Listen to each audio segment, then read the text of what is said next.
Hello, and welcome to episode 214 of Flix and a Six. I'm one of your hosts, Anthony Costanzo. With me, forever and always, the man, the myth, the Jesus Navi, Alessandro Biolsi. Say hello, Al. The way of water has no beginning and no end. I am one with the water is one with me. On this week's episode, Marvel skips Hall H, Kraven the Hunter trailer is dropped for some godforsaken reason, and other news and nuggets, all before diving into our flick of the week, Avatar, The Way of Water. But first, Al, what are we drinking? We're drinking Bolero, Snort, Dia de los Muertos. Boo. I said that. Well, it's not me. I said it with emphasis to emphasize the fact that it's not just muertos, it's mu. It's muertos. Ertos. Yeah. All of their beers have the very similar shtick. Yeah.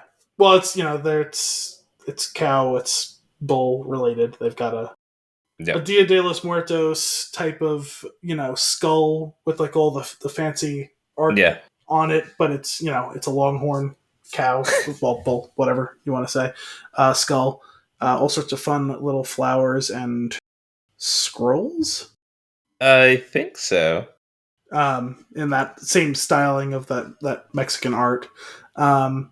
It's a horchata cream ale. Now, Anthony, I have a question for you. What exactly is horchata? It's some sort of creamy rice drink. Okay, because I've seen with the bottles, like cinnamon. Yeah, but I've only had it like made fresh at like a Mexican restaurant.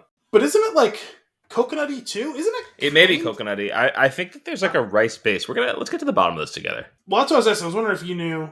It was one of those things where it's like I'm almost like too embarrassed to ask, but this is the same for us. Gotcha. So. But is it basically the Mexican version of coquito? I don't know. Plant-based, but sometimes contains animal milk. In Spain, it is made with soaked, ground, and sweetened tiger nuts. Now, do they mean the nuts of a tiger? I'm sorry. What did you watch your mouth? I thought, okay. Grain white. Sorry, my brain. I can't read for some reason. And it did. I got one of those ad things. You know when you're reading something, you're like, "This is exactly what I want," and then the page is just gone now. Yeah. All right, hang on 1 second. Grain. It's long grain white rice, sliced almonds, cinnamon sticks, cold water, granulated sugar, vanilla, and whole milk. The long grain white rice is what gives the drink its unique flavor. I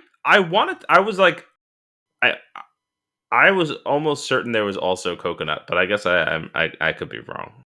What I remember from what I had was like it was creamy and delicious, and the cinnamon is what was forward on the flavor. So I guess I'm kind of sort of right, like because that's basically like coquito is coconut, but it's very cinnamony.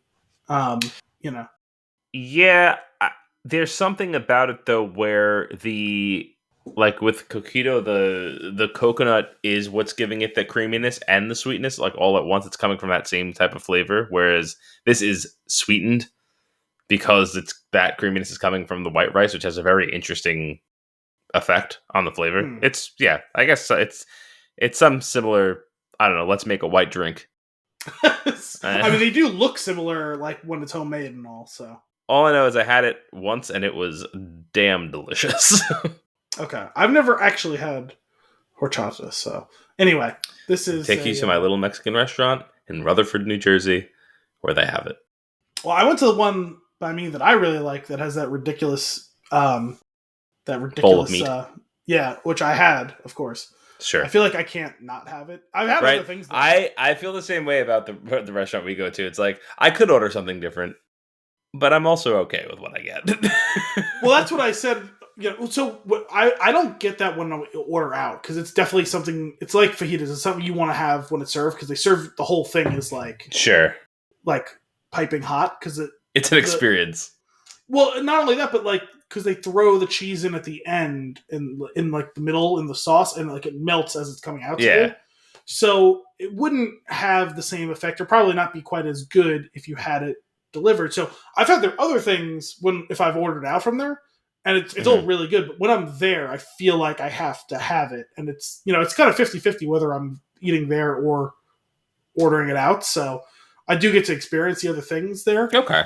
But I did have that this weekend. It's a little early consumption for you, considering my consumption. I haven't had some. I haven't had fresh fajitas in a while, like at an actual place. That is always that's what my good dad time. always gets. No. So this is a horchata-inspired cream ale with cinnamon, vanilla, and milk sugar. It has come in a pint, which we like very much, as it should. As it should. Only pints for this show. Well, I mean, it's 6.6% alcohol by volume. It is brewed and canned by Bolero Snort Brewery in Carlstadt, New Jersey. And that's about all I have for you on this can. We talked about the art a little bit already. Yeah. Couple things on them. I've had probably, I feel like over the years, maybe like 10 of their beers, and they're not a miss in the bunch from the ones that I've had. So this should be good.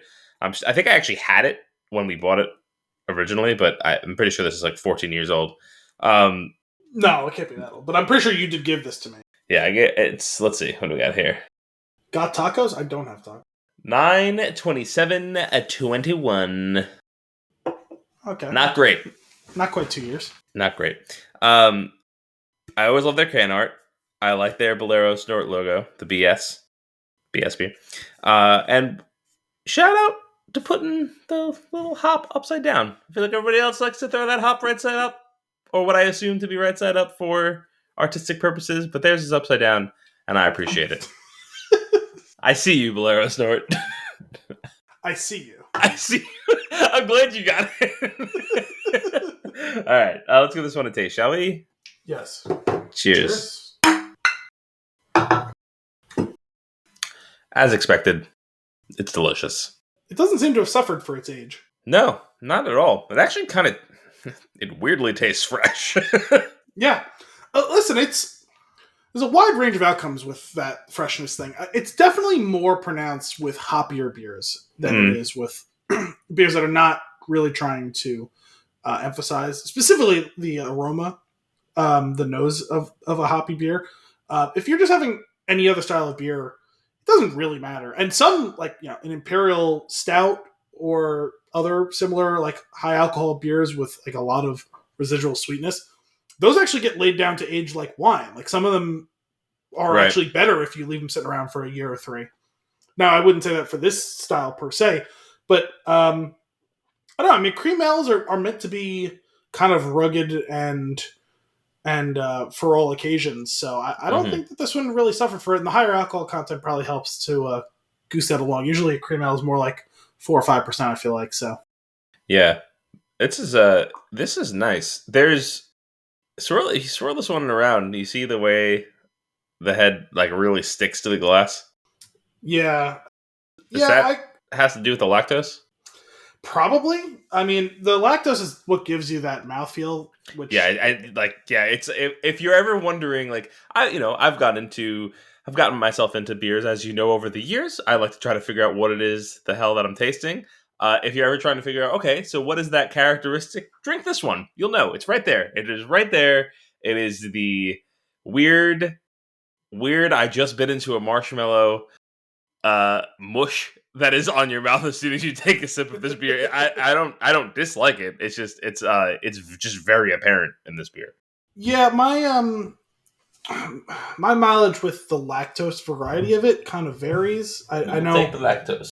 Yeah, it's, I don't know. There was the left hand milk stout.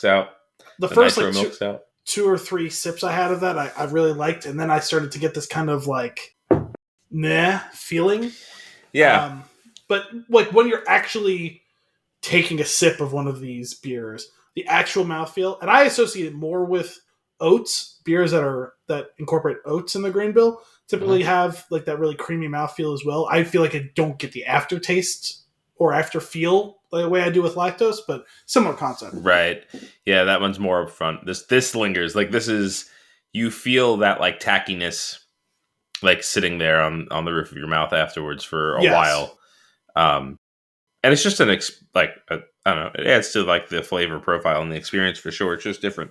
It makes sense, especially for this beer.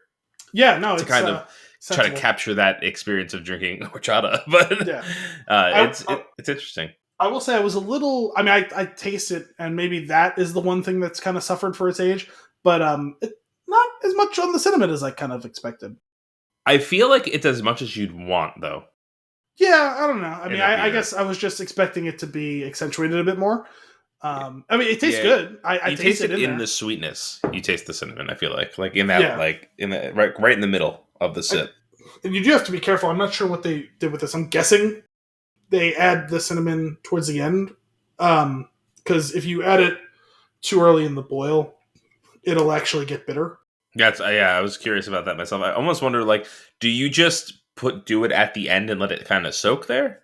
So what I've done the one time, like when I made that's the Alzel's holiday soy stale, which Anthony every time. Anthony gets full name and credit for. I'll never forget it. It might be one of the final things I say on my deathbed. But what you do is you usually put it in a little pouch, like a mesh pouch. Yeah. And you drop it in the last like 5 minutes or so. Little cheesecloth action. Yeah. Cool. This is good. I like it. I think it's, for me, I would probably go 2 thuckles because like I don't know that I can go any higher on even this style. Like I like it. I want to drink the 1. I'm good with that. But there's nothing wrong with it. It's just I feel like that's where it like tops out. I realize we're probably been too kind. I don't since we've established the thuckle system, I don't think either of us have ever gone below 0. No, we haven't. We've maybe not to say that. No, we did once. There was a beer somewhere in the midst. What I didn't finish it. Do you remember that? I just was like, I just can't drink this. I don't remember what it was. Yeah, I don't remember what it was, but so I couldn't remember if that was on the thuckle scale. If that was still when we were going like 0 to 5, if that was like a 1 or something like that. But I'm gonna give this a 1 thuckle. I think 1 thuckle. Yeah, it's a solid beer. I probably wouldn't have more than 1 at a time though. Yeah. No, it feels so. It's decadent. A bit. It's weird because I feel like I don't know if horchata has the same association with the holidays the way that coquito does, but a lot of cinnamon related things I associate with the holidays because that's like a common part of a lot of that like cuisine and baking and all that stuff. Yeah. But it's not that style of beer. It's a cream ale, so it's a little bit more versatile. Whereas a lot of those like holiday ales are very dark and heavy. So it doesn't have that. It does kind of exist a little on its own, which I appreciate its uniqueness. It's just it's a solid beer.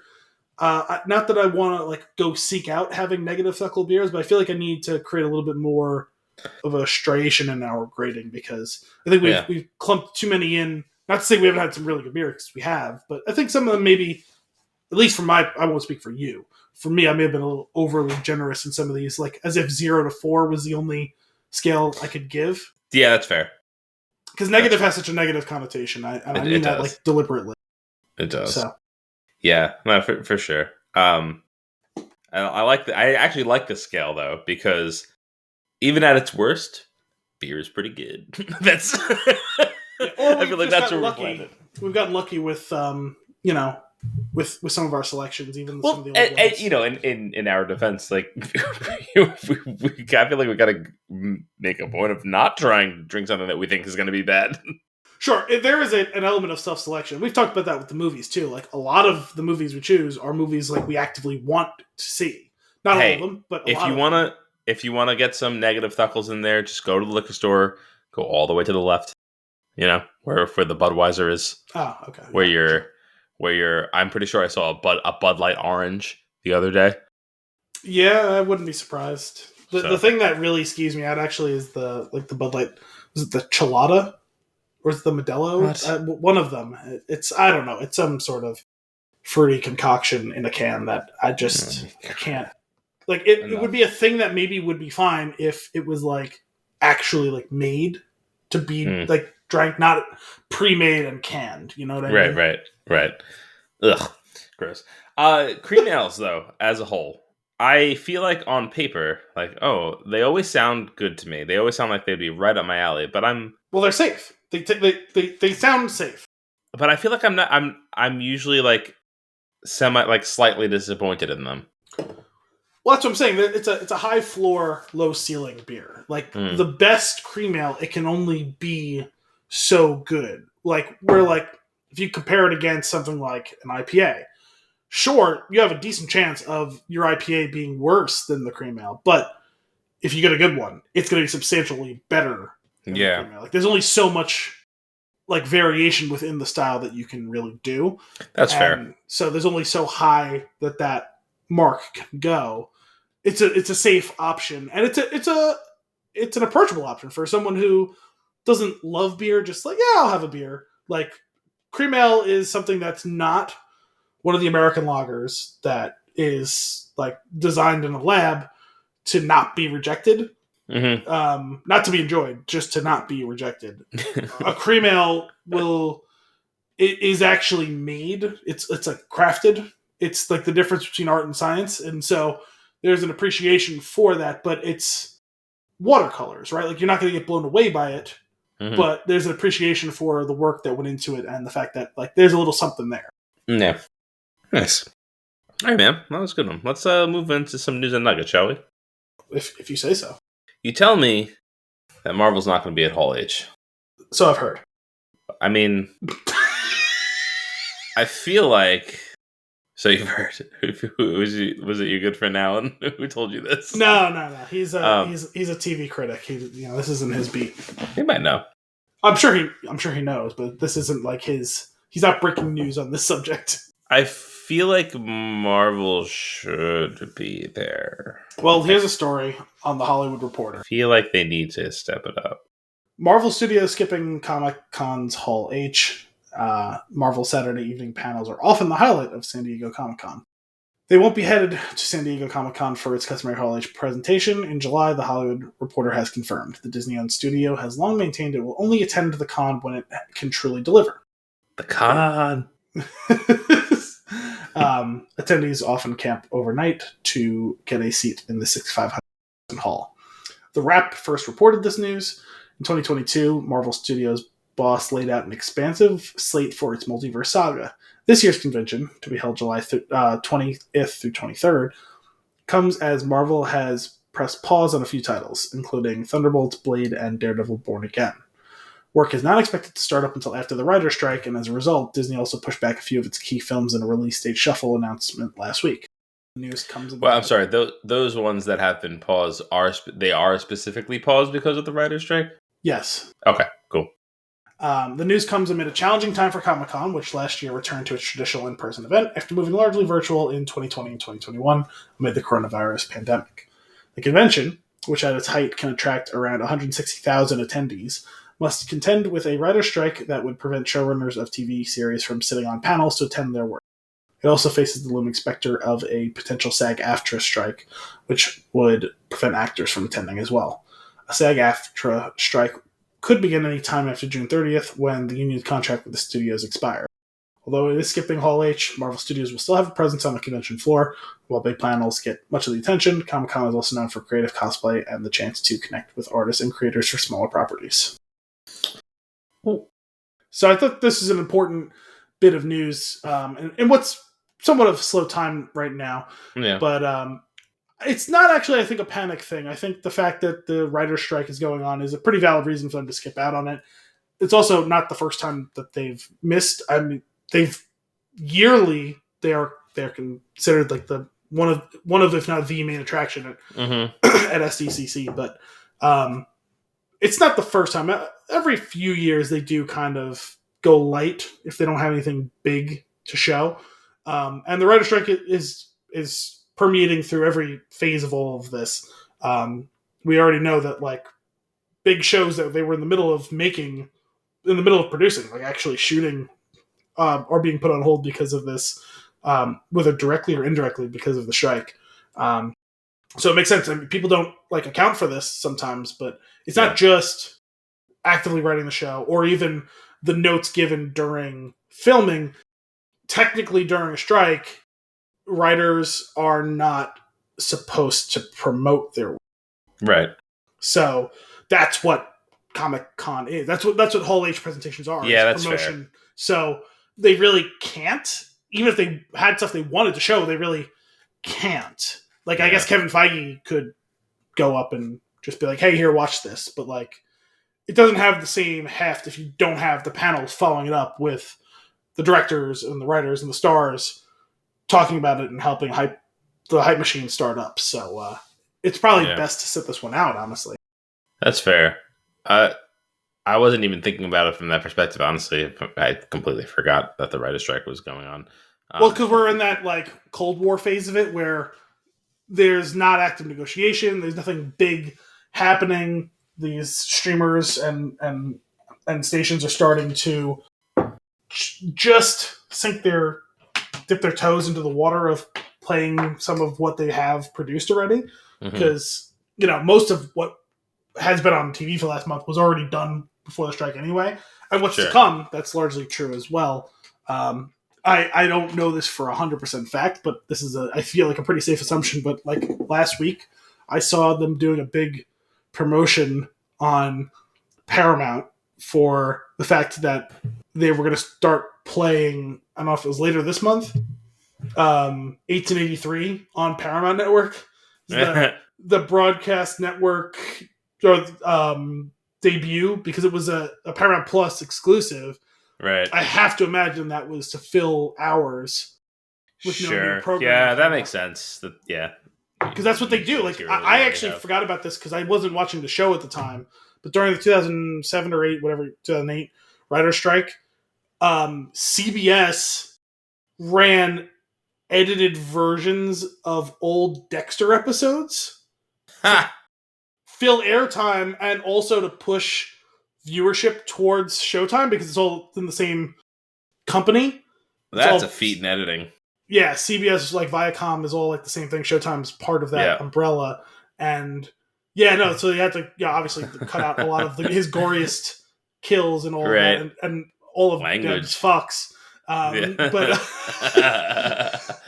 and they probably took what was like 48 or 52 whatever minute episodes and turned them into like 37-minute episodes. But when you have nothing else because you're in the middle of shooting a 24 episode sitcom or whatever, like you do what you got to do, right? It's already been done. That's funny. Yeah, I guess that makes sense. So it is the time to focus in on some of those older things that we haven't actually watched yet. Well, and there's some new stuff coming out too. I mean, we could talk about it a bit during consumption, but like there's a few shows that just started or are about to start that like, even though I haven't started watching them, like it's stuff I'm looking forward to. Like it's stuff that was obviously already completed by the time the strike tipped off. But this is even affecting. I mean, obviously we're talking about Avatar 2 tonight for the movie. They announced last week that was alluded to in the story I just read. They pushed back every one of the sequels 1 year. Yeah. Now I don't know. That probably doesn't have a ton to do with the writer's strike because when this movie came out in December, they like within like a week or so when they were like talking about, like we're on the way towards hitting our number, but when we hit the number, that's when we'll officially greenlight 3. They said they'd already shot 90% of the principal photography at the time for the movie. So like at this point, it's really just they were expecting, or at least from the outside looking in, I was assuming it was just 18 months of CGI and reshoots, right? So like, the movie's done functionally, like it's shot. Right. So it was supposed to be December of 2024, and so now it'll be December 2025. Yeah, and all of them have been pushed back along the line 1 year because of that, just to maintain those windows that they have open. But that does mean that the final movie is going to air in like 2031. Yeah, that's fair. I vaguely remember one of the topics for this writer's strike was like AI. Well, it's one of the big ones. Yeah, AI is not the right word for this stuff, but computer generated scripts, basically, right? Yeah. It's computer assisted writing. What you had mentioned the SAG-AFTRA. It's the Screen Actors Guild. Yeah, I'm not.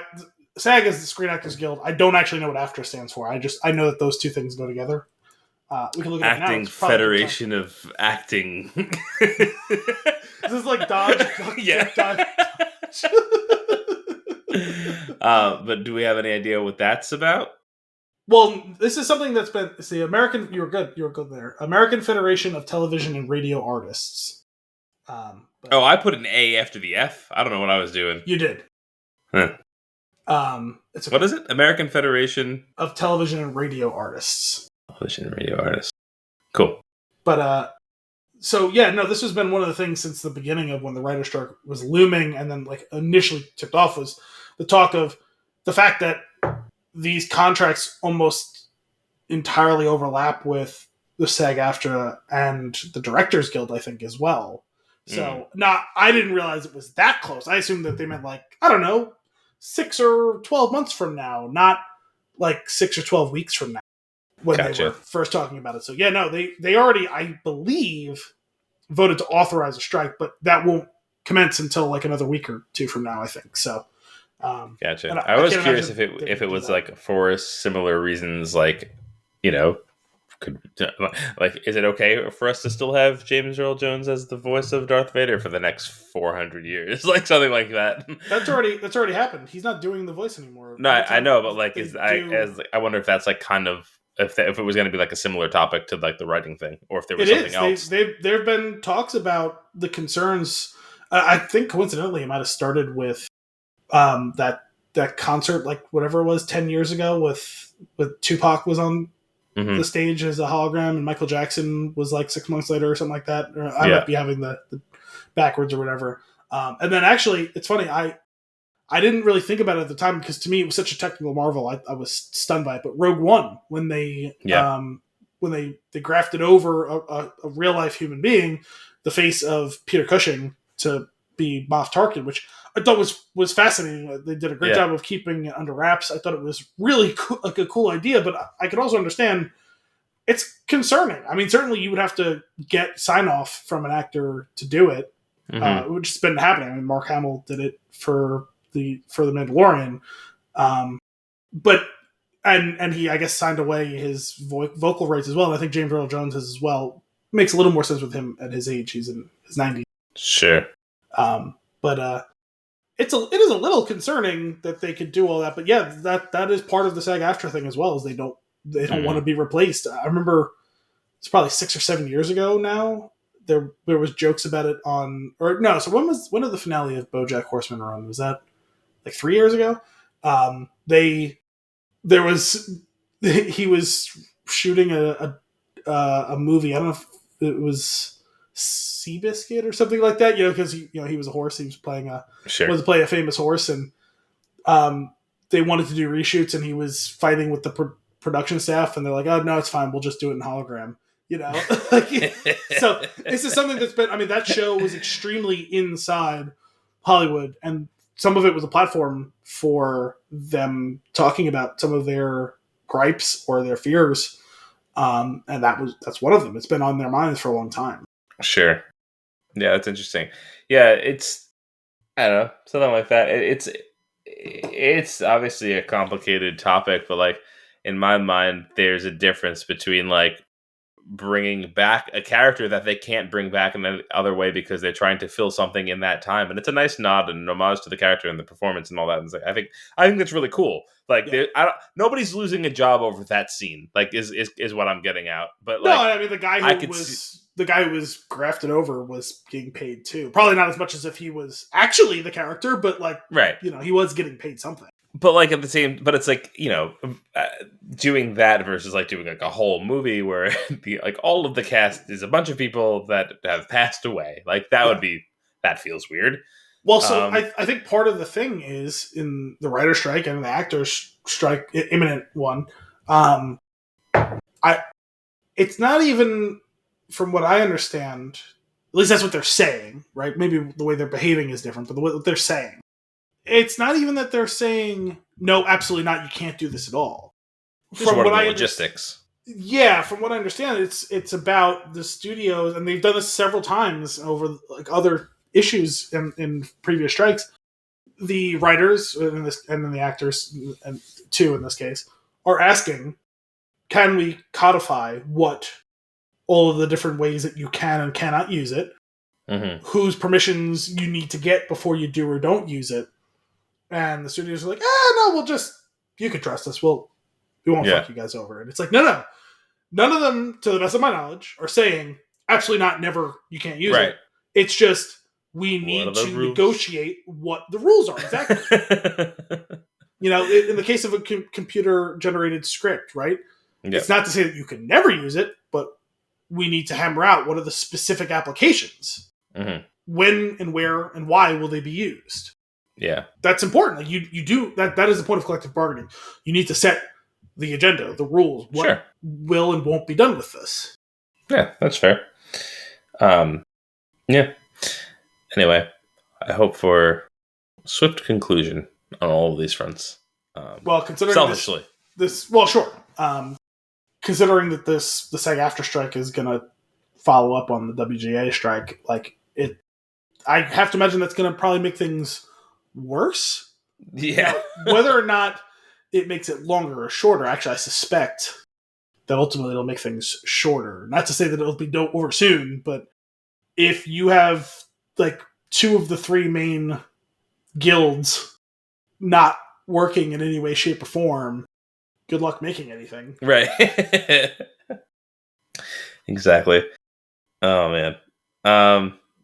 Cool. Well, we'll see where that goes, I guess, over the coming weeks. I wonder if they'll be off their strike before we go on ours. They won't. Correct. My autocomplete turned this one into Kraken the Hunter Trail. What? Which is supposed to be Kraven the Hunter trailer. Crack. What are your thoughts on Kraken the Hunter Trail? All right. Al told me about this moments before we started recording, so I watched the trailer. I watched the Red Band trailer. Is that what you saw? I cannot confirm 100%, but considering, spoiler alert, someone's nose got bit off and spit into the camera, I'm assuming so. It's probably the Red Band trailer. If not, we have a whole other set of problems to deal with. But yeah, it looks so bad. It looks so bad, like just not good. And I don't want it. So and that's where I stand. I want to not hate it because I don't know. I guess I like to like things. Sure, and I like Aaron Taylor Johnson. He seems fun. He's done a decent job in other things. He's all over this goddamn universe. That's true too. But I don't know. We liked him in Bullet Train, right? Yeah, of course. Kick ass. I still haven't seen it. We liked him in his small role in Tenet. His accent was Age of Ultron? Well, I was going to say his accent was terrible, but he was solid in Age of Ultron. Yeah. Genuinely shocking death. I wasn't expecting that. It's great. No one would ever know. I love that scene where all guy is aiming at his back. It's so good. Yeah. So yeah, I'm rooting for him, but this doesn't look good. I am curious why Russell Crowe is doing a Russian accent. I'm curious why Russell Crowe. I'm going to stop there. Why Russell Crowe? Generally, why Russell Crowe? I don't know, lately. I'll raise you one. Why Russell Crowe? Why is Gamora? Another guy who's all over the he's crossing MCU boundaries. It's See, I don't know, he kind of entertained me in Thor. He was good. He was he was over the top, but intentionally that was what we wanted. It was very silly. But I don't think that they had him bring it back down to reality for this for what I can see. No. And I just don't understand. The plot seems so fucking boring from the trailer. There's one moment in there when he was just like, he's weak. Just leave him. That is your son. That is your son. He's weak. Not just he's weak like his mother. Yes. He says. Whom he also left to die, I guess. Yeah. Okay. Apparently, sent to die. Well, she didn't die on screen, at least as far as I know. So she'll be back. I don't. Here's the thing. You know what? This is coming off of the heels of all of the game announcements the past few week or so, where they did this Spider-Man 2 game trailer where Kraven was introduced, and I was like, "Oh, this is cool." most dangerous game. Like, what is going on? Like, this is interesting. And then they did this. I was like, what the fuck? What are these? Are they reading the same books? What is? What happened? I feel like one person read the source material, and the other one was like half listening, while that person was giving them a summary, and then they got to greenlight a movie. It's funny because, like, going back for whatever reason, Batman and Spider-Man were probably the ones I knew more of the villains than others. Mm-hmm. Probably part of it certainly was from watching those cartoons when I was younger. Sure. But even just like in the public lexicon, I feel like there was a little bit more about it. Yeah. I really liked some of those Spider-Man games that came out in like the early 2000s. So that was part of it. Spider-Man the movie, the game too. Yeah, fantastic game. One of my favorite games of all time. But it's weird because it seems like Kraven is kind of an important character in the Spider-Man nemesis-ness. Yeah, I don't know much about it. I know of the name in the space. That's all I know. And then what I saw from that actual game trailer, which looked amazing. I don't remember much about him from. I feel like I'm sure I've seen him in a cartoon or two. I must have seen him in a cartoon. I don't remember him being in any of the games, so I really don't know much about him. I actually vividly remember a cartoon with him, but I don't remember. Wasn't he wearing like leopard skin or something like that? No, he's got like a very furry ruff, yeah. And he's got like that little, what is it, like a tooth that he's wearing around his neck. Yeah, I can visualize him, but I don't recall anything about him other than that. It's like, is he a lion? Is he a man? Like, I gotta be honest, I do dig the name. Kraven the Hunter. So it's a fantastic name. Yeah. Especially considering Kraven means coward. But cracking the Hunter Trail. Yeah, exactly. Kraven 2. Cracking the Hunter Trail. But yeah, I don't know. So what, it doesn't even say that he uses the senses of animals. He uses the animals? I don't know the logistics. So the way and that's why I'm saying, like, oh my god, like, what are you doing? Like, especially, you know what? There's no excuse either, because Sony is making the game. Like, Insomniac makes the game, but like Sony's pulling the strings. Like, in the game, it's like he's like just this incredible hunter. He can track anything. He's looking for the next big challenge. And it's getting more and more crazy, the things that he's hunting. This, I was like, what? Like, what? I honestly, I have no clue what's going on. I mean, this one looked like just a standard revenge plot. Haunted past. Yes. I guess he's got a haunted past. Yeah, I don't know. It's not like do they compartmentalize in Sony? Like the games people aren't allowed to talk to the movie people? I'm just picturing... It must be something along those lines. I'm picturing some like shadowy studio exec saying, we need more Kraven. And like they only gave the information to the video game guys, and then like the movie guys were like, wait, oh shit, we were supposed to do that too? And then now for some reason I'm picturing the Eric Andre from the Eric Andre show where he's standing outside the White House screaming, "Let me in!" Yeah. And like the movie guys aren't giving him any answers. The game guys aren't giving him any answers. Yeah.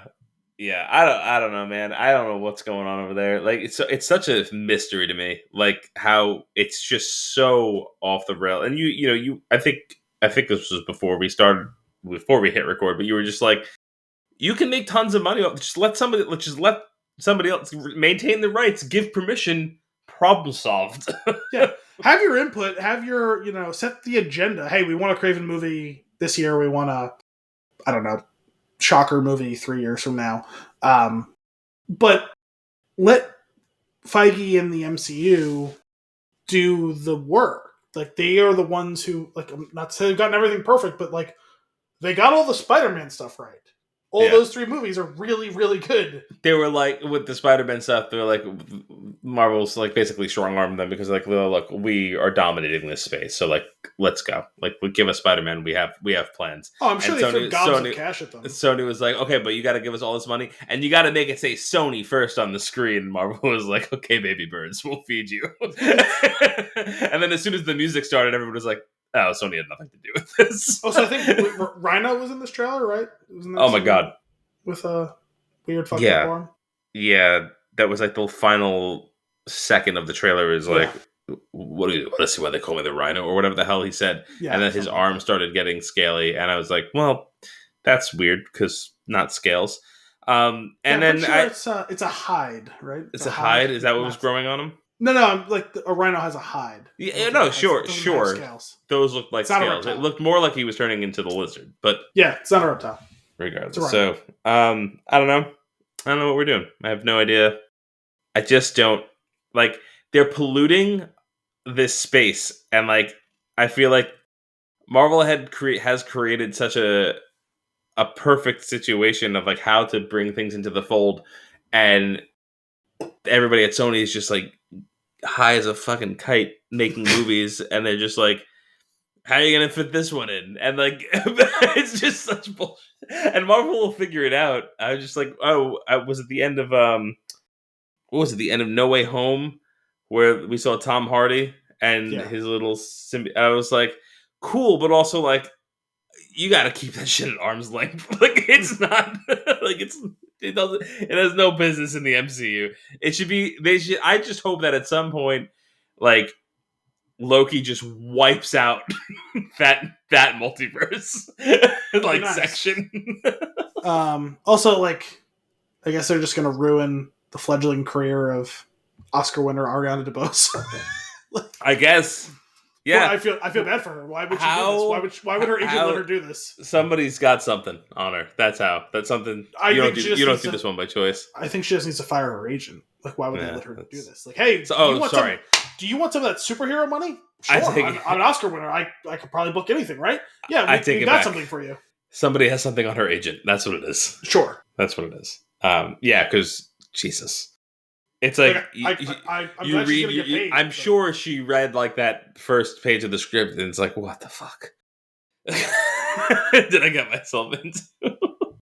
It's bad, man. It's bad. I encourage you all to watch the trailer for Kraken: The Hunter Trail. It's really it's it's funny. It starts off, and I'm like, yeah, Aaron Taylor Johnson. Did I get that right? Yes. I'm like, yeah, love it. Great. Let's see where this goes. Okay, Kraken. I only recently remembered Kraven because of the Spider-Man 2 thing that I saw. So, okay, cool. Let's see where this is going. Character seems interesting. This doesn't seem even remotely the same. What are they doing? What's happening here? You have a sibling. The siblings. Are you the siblings dead? The father's crazy. The mother's also gone. What are we? This is just a. This script was written by AI. I know it was, because this is just a whole bunch of movies that, like, if you said, make me a superhero movie, and then you said, and like, ChatGPT spit out a script, and then it was like, no, a little bit more bad, it would do this. and that's what you'd get. It's terrible. I'm sorry. Sorry, after your struggles with both SAG-AFTRA and Aaron Taylor Johnson, now I'm thinking SAG Aaron Taylor Johnson.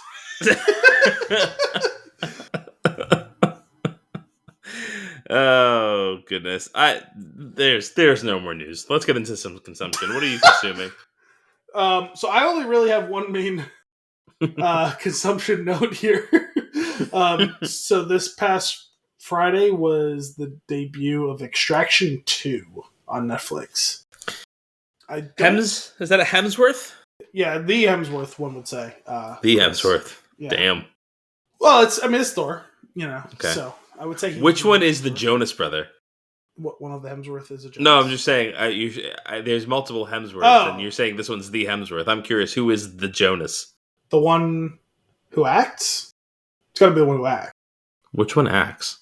The one who was been in the Jumanji movies. Don't ask me to. Well, he was Nick was going to be my choice. Okay.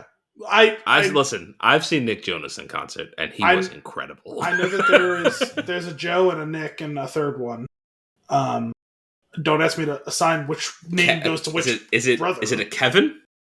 Sure, if you say so. That's a guess. I think I'm right.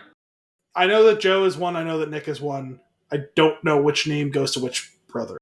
But the one who acts occasionally. I know which one is Nick. He's the. I know that The other one's name that we know is the person that stands in the front.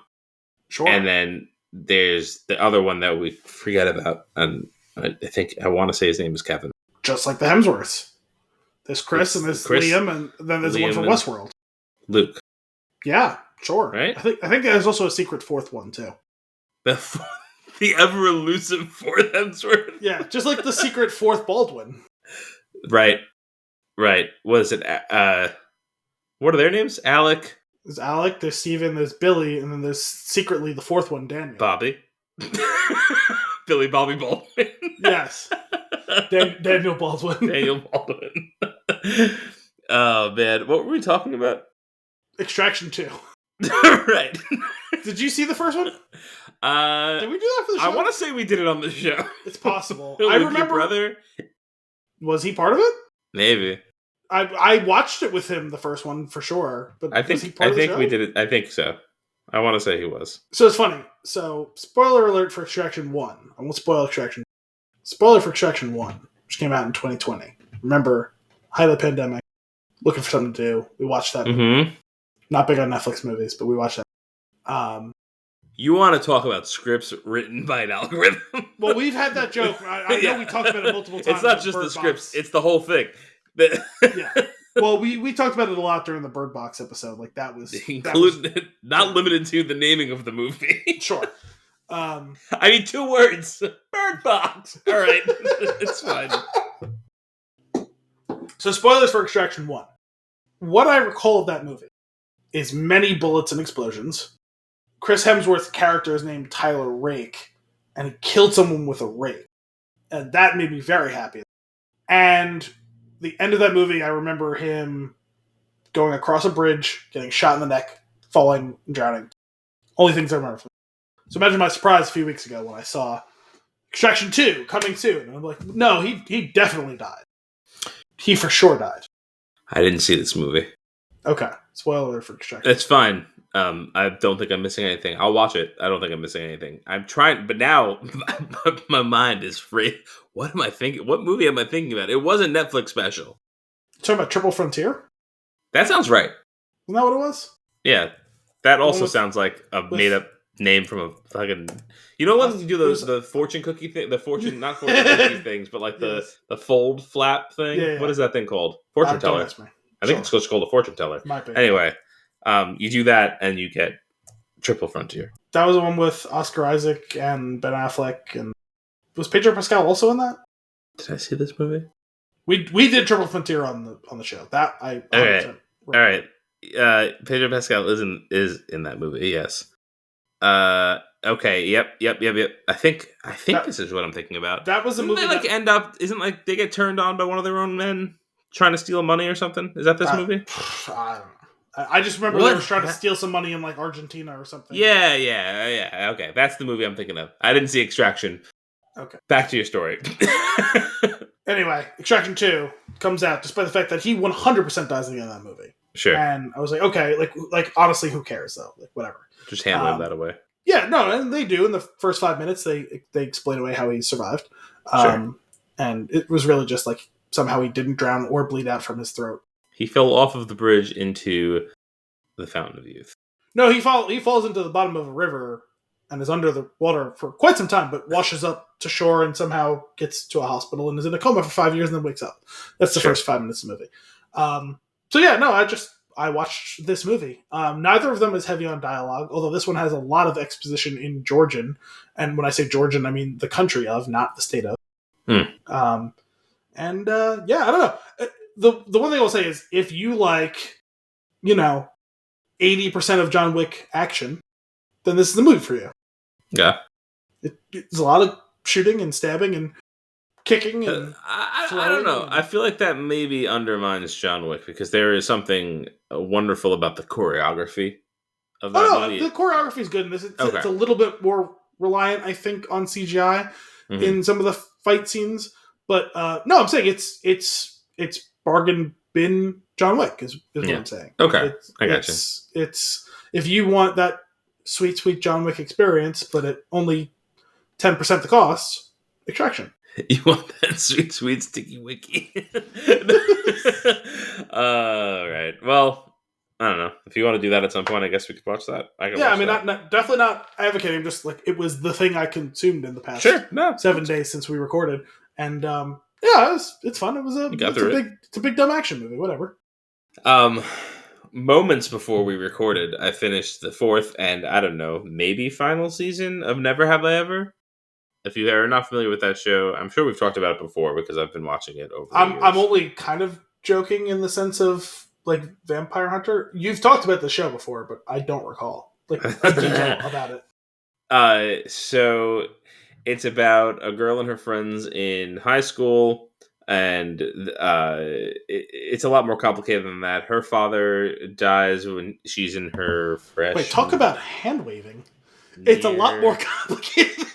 Yeah, I'm trying this girl in high school with her friends. There's complexities to it. The thing is, it's not so much about like the story is good, and the like her history is great, like, and like where it's going, and like how she's like growing up through the 4 years of the show. But it's really like the chemistry. It's so much greater than the sum of its parts. What I'm hearing is high school's a really serious time. These problems matter. Basically, no, but more genuine.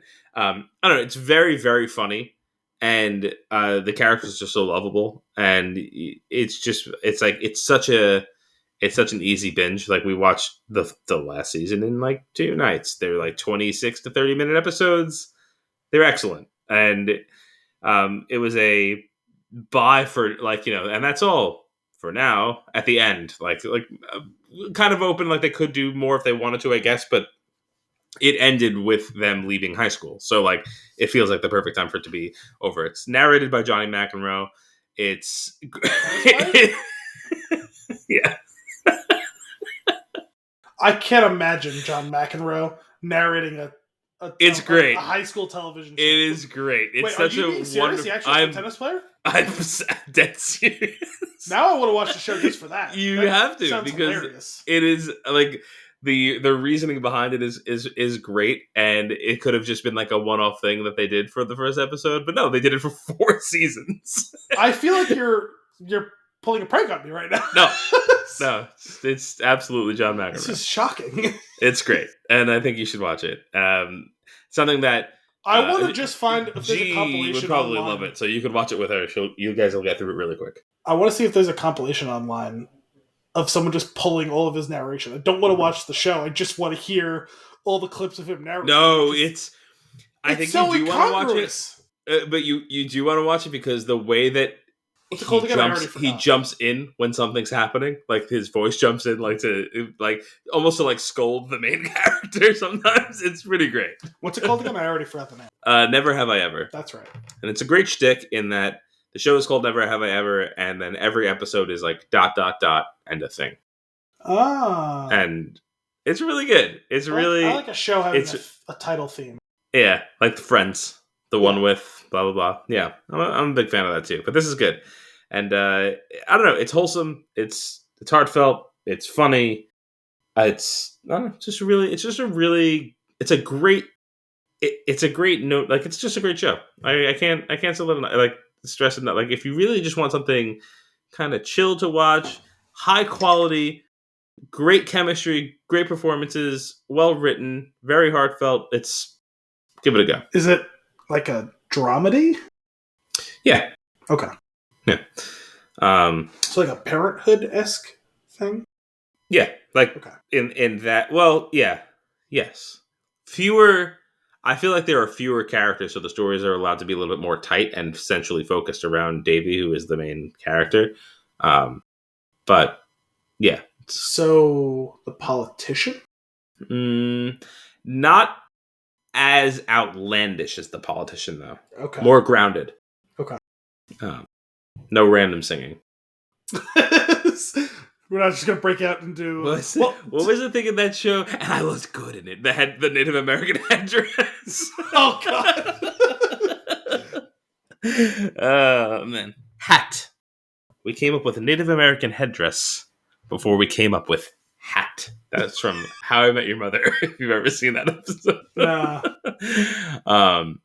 Anyway, never have I ever done. Outer Banks finished the third season. Burned through that. Interesting end to that season in that it finished the stories that they've been telling this whole time. Everything's wrapped up and something new was introduced. I was like, oh god, how many seasons are we going to go on this quest for? But I'm here for it. It's nonsense. Outer Banks not like it captures my attention. It's a guilty pleasure for sure. Not a good show, but has my attention. Never have I ever. So I've heard. A very good show. Also watching Platonic, which is just another Apple TV home run. It's great. Again, one of the biggest things for me, I think, with television is when your characters really feel like they belong together, and they have that chemistry. That's what makes a television show for me. And they just nailed it. Also, we already knew that Seth Rogen and Rose Byrne. Yeah, well, that's what I was gonna say. Is, passenger. Again, I don't think the Australians pronounce it differently than us, but I just don't know how to say it. Before, whatever it was, I'm pretty sure it's Byrne. It's been Byrne for every other person I've seen that last name for. So, all right, cool. I don't know any Burns. I don't know any personally. All right, well, anyway, Platonic's great. We know this about Rose Byrne and Seth Rogen. They have chemistry. They're good together. And they didn't skip a beat getting into it's a different role. Like they have a completely different relationship in this show, but they click so well. They do good banter. We've seen that in the Neighbors movies. It's like Vince Vaughn and Owen Wilson. They banter well too. You sandbagging son of a bitch. And pretty excited about this one. Outlander has returned. Oh, so, I forgot that you watched that. Getting into that. Or I think it was just one episode so far. But so far so good. I will say, I do miss the Scottish setting of the early seasons. I'm a little bit over the American Revolution. And it's barely begun. Oh, wow. I didn't realize that they left the friendly confines of Scotland. Oh, yeah. Yeah, they've been all over the place. Okay. But anyway, that's been good. And then... Well, it's not inland. It's fair. I hate you. There's one... I have one more note. I'm curious what your reaction to this is going to be. We'll set the stage. It was early this year, maybe January or around that time. Demi Lovato tickets went on sale. Kim is a big Demi Lovato fan. We were just like, fuck it. I was just like, I'm just going to buy tickets to this thing. They're a little bit pricier than they seem like they should be, but this whole house stuff isn't working out. So we're just like, I'm just going to buy these expensive tickets on a whim, and we're going to go to the show. It's everything. I'm going to the Yankee game this weekend, and well, assuming it doesn't get rained out, and it's like the tickets are they're too expensive. It's stupid. The show is at the Stone Pony Summer Stage. You've been to the Stone Pony Summer Stage. I dig that venue. It's a good venue. The tickets were over $100 a piece, which for a big name is fair. Okay. Considering it's only general admission, so all tickets are the same price, blah, blah, blah. It says $630 on the tickets. And I'm like, okay, whatever. Probably won't start till like 8 or so, right? Day of, looking up some more information, and it says doors open at 6, music from 8 to 10. I was like, that doesn't seem right. That doesn't seem like enough time for the cost of these tickets. Surely an opener, a break, another opener, a break, the headline, right? Honestly, I'm not an expert on this, but not every pop star has openers. I will say that I have been to a lot of concerts in my life, and there has been a number of times where I've been like, hey, maybe we'll just get the headliner. And fool me once. And it's never been the case. I'm just saying, with rock bands, they tend to have openers. Sometimes, like a lot of them. That show we went to last summer was advertised as 2 bands. Like, when we bought the tickets, I knew there was going to be a third one before we went. And there was 4. There was a 4th, which makes sense. There's Which generally is cool. 4. There's generally 3 to 4 acts when you go to a concert. It's generally, but for rock, sometimes pop stars don't do. Well, okay. Actually, in my defense, I have also seen her before, and there were openers. So, anyway. We get there. We're like, okay, well, we don't need to be there. If they're like, we also don't really care too much about them. It's just more of the idea. I was just like, well, yeah, you don't need to be there at 6. You don't. Need so we're like, we're gonna go. We're like, we're actually gonna head out at 6. We're gonna go have dinner. I'm gonna go to the show. We'll try to get there around the time that hopefully the music's starting, because we don't really want to stand around and wait. We just want to go see a show. So we get there. We get there like just before 8. So like, okay, cool. We're like right on time, right? It's supposed to start at 8. 8:10. 8:20. 8:30, 8:35. Finally, something starts to happen, and it's just her. She comes out. It's like, whoa, okay, well, I guess we're doing this. Just a single act, cool. Off the stage before 10. Wow. Yeah, that's tough luck. That doesn't feel right. Well, especially when you hear like the stories about like some of these shows that like Taylor Swift's putting on, where she's on stage for like 3 hours. Mm-hmm. It's like, yeah, sure, like you're mortgaging your house to go see her show, but like, insofar as at that price one can get their money's worth, like you're getting it from what I've heard. Like, right. I haven't been to one of her shows, but that's what I've heard. Yeah, I don't know. I was just I was as much as I was also like glad to not be there for like too long. We were both exhausted. So what was going on between 6 and 8 then? Nothing. So why did they have doors 2 hours before the show? To sell drinks, probably. I don't begrudge them that. It's just like usually there's something. No, there's legitimately nothing.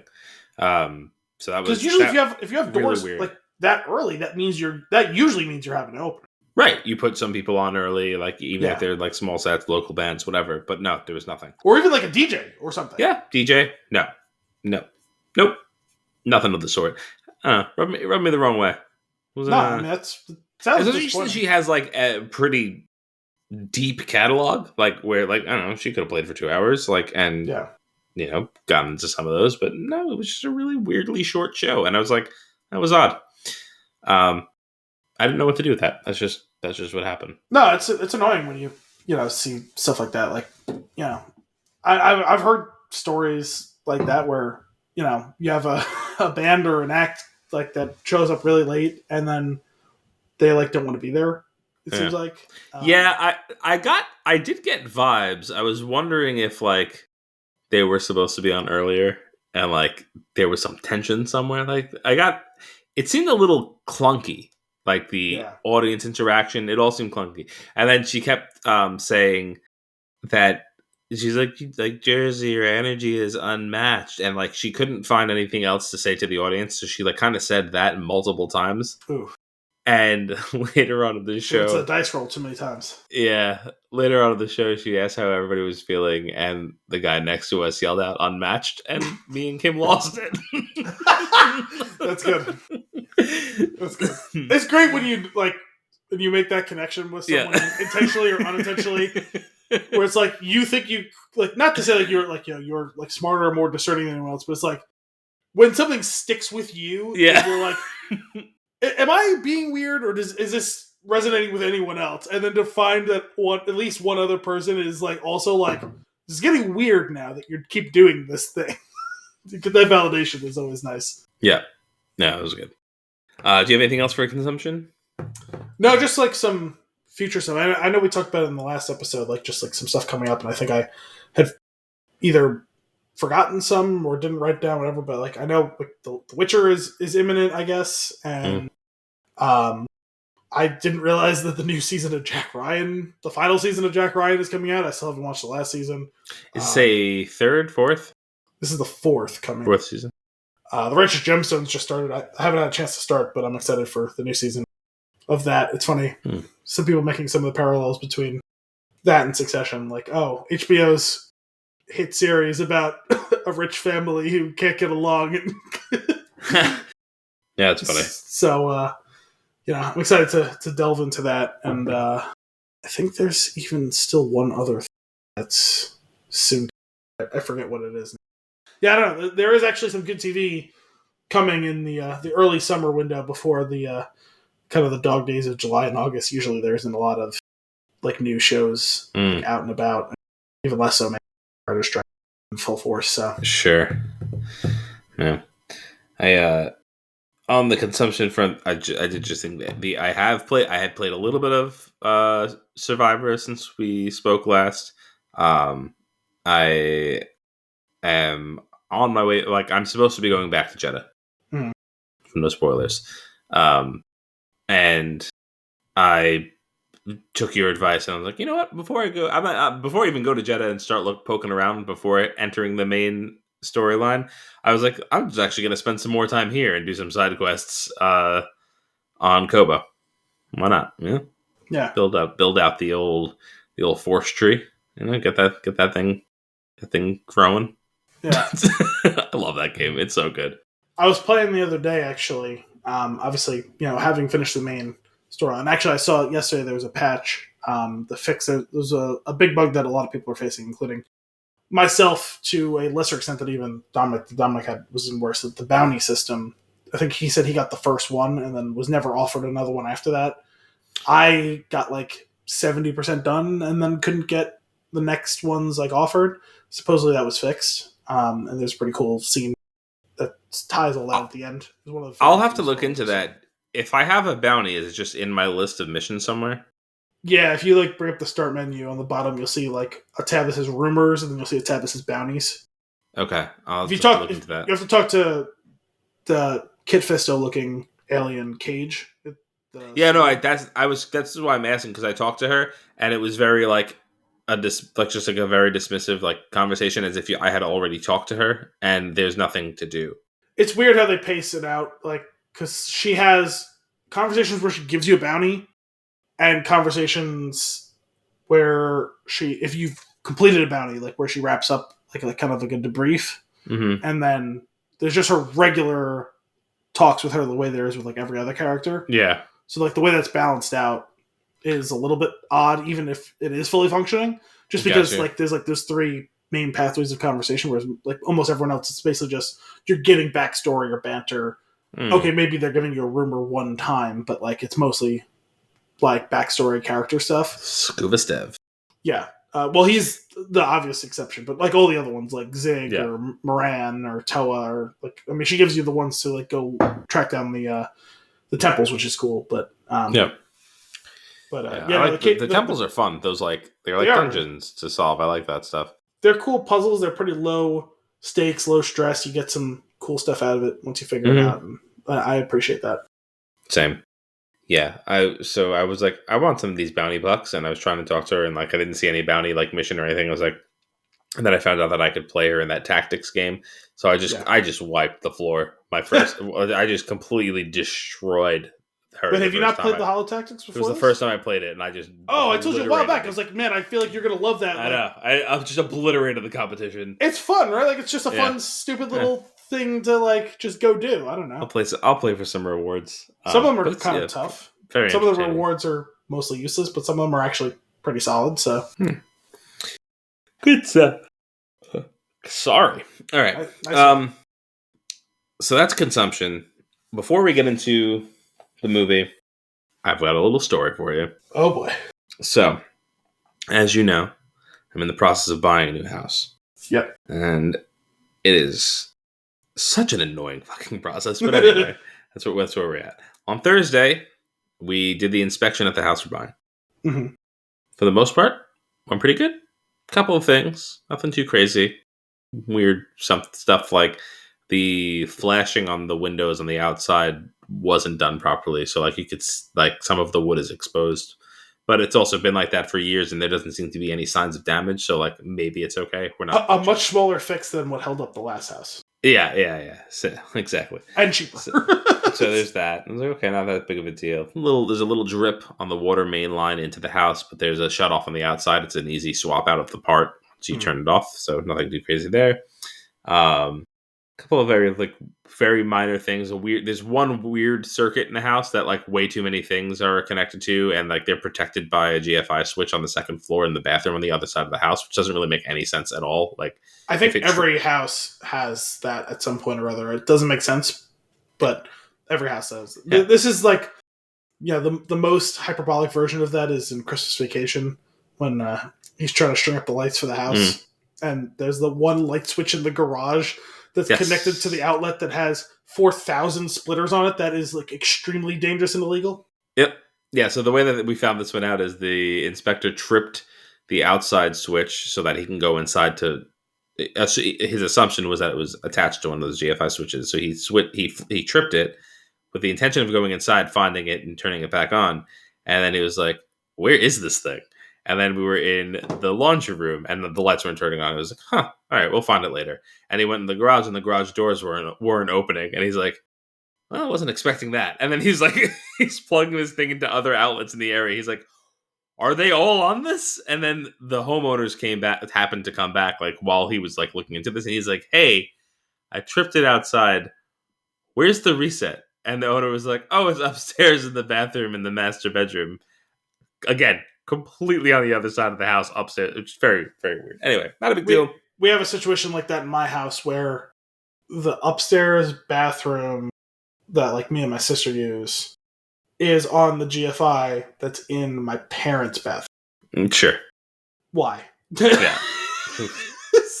And to be fair, like, we're talking about it's 30 feet. It's on the same floor. But it's just like, come on. It's inside the master bathroom. Like, if I need to go to the bathroom at 2 a.m. and need to use the outlet for something, like, I'm going to go wake them up to go flip the switch inside their bathroom. Like, no. So far, nothing too crazy, right? Workable things. There's 2 sump pumps. One of them is operating one is operating very slowly, and the other one is operating at warp speed. So it's fine. Stuff you can deal with. Like, go into the attic. And I was like, I followed the inspector up into the attic. I was like, "Is that mouse dropping?"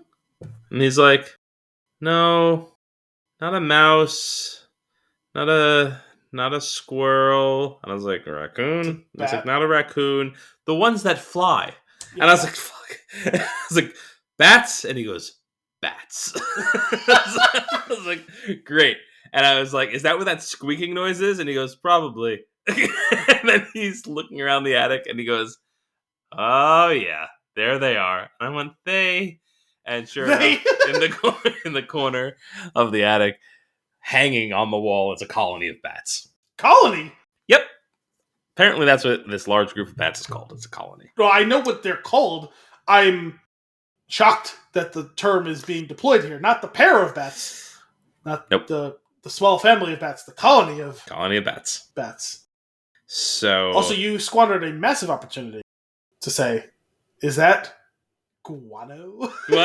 Yeah. Well, it does say guano in the inspection report, and that got me a chuckle. It is the technical term. I know. But then I read the reasons why it's so dangerous. I mean, granted, I know that. Well, no, bats, rabies, sure. Realistically, it doesn't seem like you're likely to come into contact with the bats in this situation. They keep to themselves. They get real quiet when people start making. Do they pay rent? They leave, and they come back. They leave, they hunt, they come back, and they just stay there. The problem is the guano is that it's not so dangerous when it's just there, but as it dries, if you were to try to clean it up, it creates dust particles that are that like can destroy your lungs. Toxoplasmosis or no, it's something much more serious.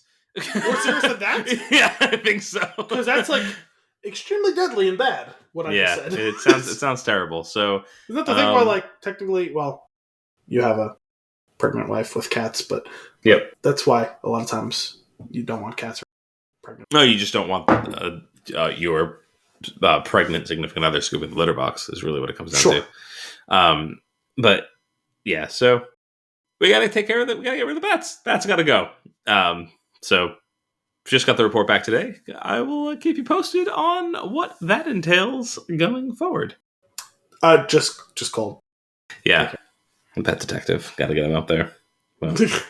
Anyway, oh, dude, this house has a whole house fan. Are you familiar with this? A what? A whole house fan. What is that specifically? Yeah, okay. I didn't know either. So at the top of the stairs, there's this giant metal grate. It looks like a vent. It's like got giant metal slabs and it's closed. And then on the wall there's a dial that you could turn, like an old school, just like light switch dimmer dial. Yeah. And that is a fan control. And if you turn it on, there's a fan behind that grate that is absolutely massive. I have seen this, yes. Yeah, and like the force of the fan spinning pulls those grates open, and you turn it up. And he's like, 2 times a year. He's like, you run this thing, and you just fill. You open all the windows, you turn this on, and you just fill the house with fresh air. I was like, that sounds amazing. And he's like, supposed to freshen things up. I was like, that's great. So, I don't know. Never knew about it as a thing. Never knew what it was for. Kind of dig that we might have one soon. Yeah, I don't know how common that is. I don't know why some houses have it and some don't. Yeah. I don't know what the pros and cons of it are, but I have encountered that once or twice. Well, anyway, the bats are right above the fan, so that's not good either. It's interesting. Could have been a massacre when we turned that on.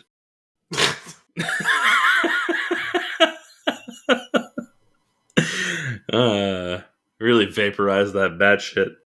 Vaporize? That's right. What was that movie called? Envy? Yeah. Wow. Didn't think that one was coming up today. You could rehome your bats with me. I've been advocating on behalf of attracting a colony of bats for the pavilion outside, because assuming they're the insect-eating variety of bats, I would love for them to naturally take care of our mosquito problem. Yeah.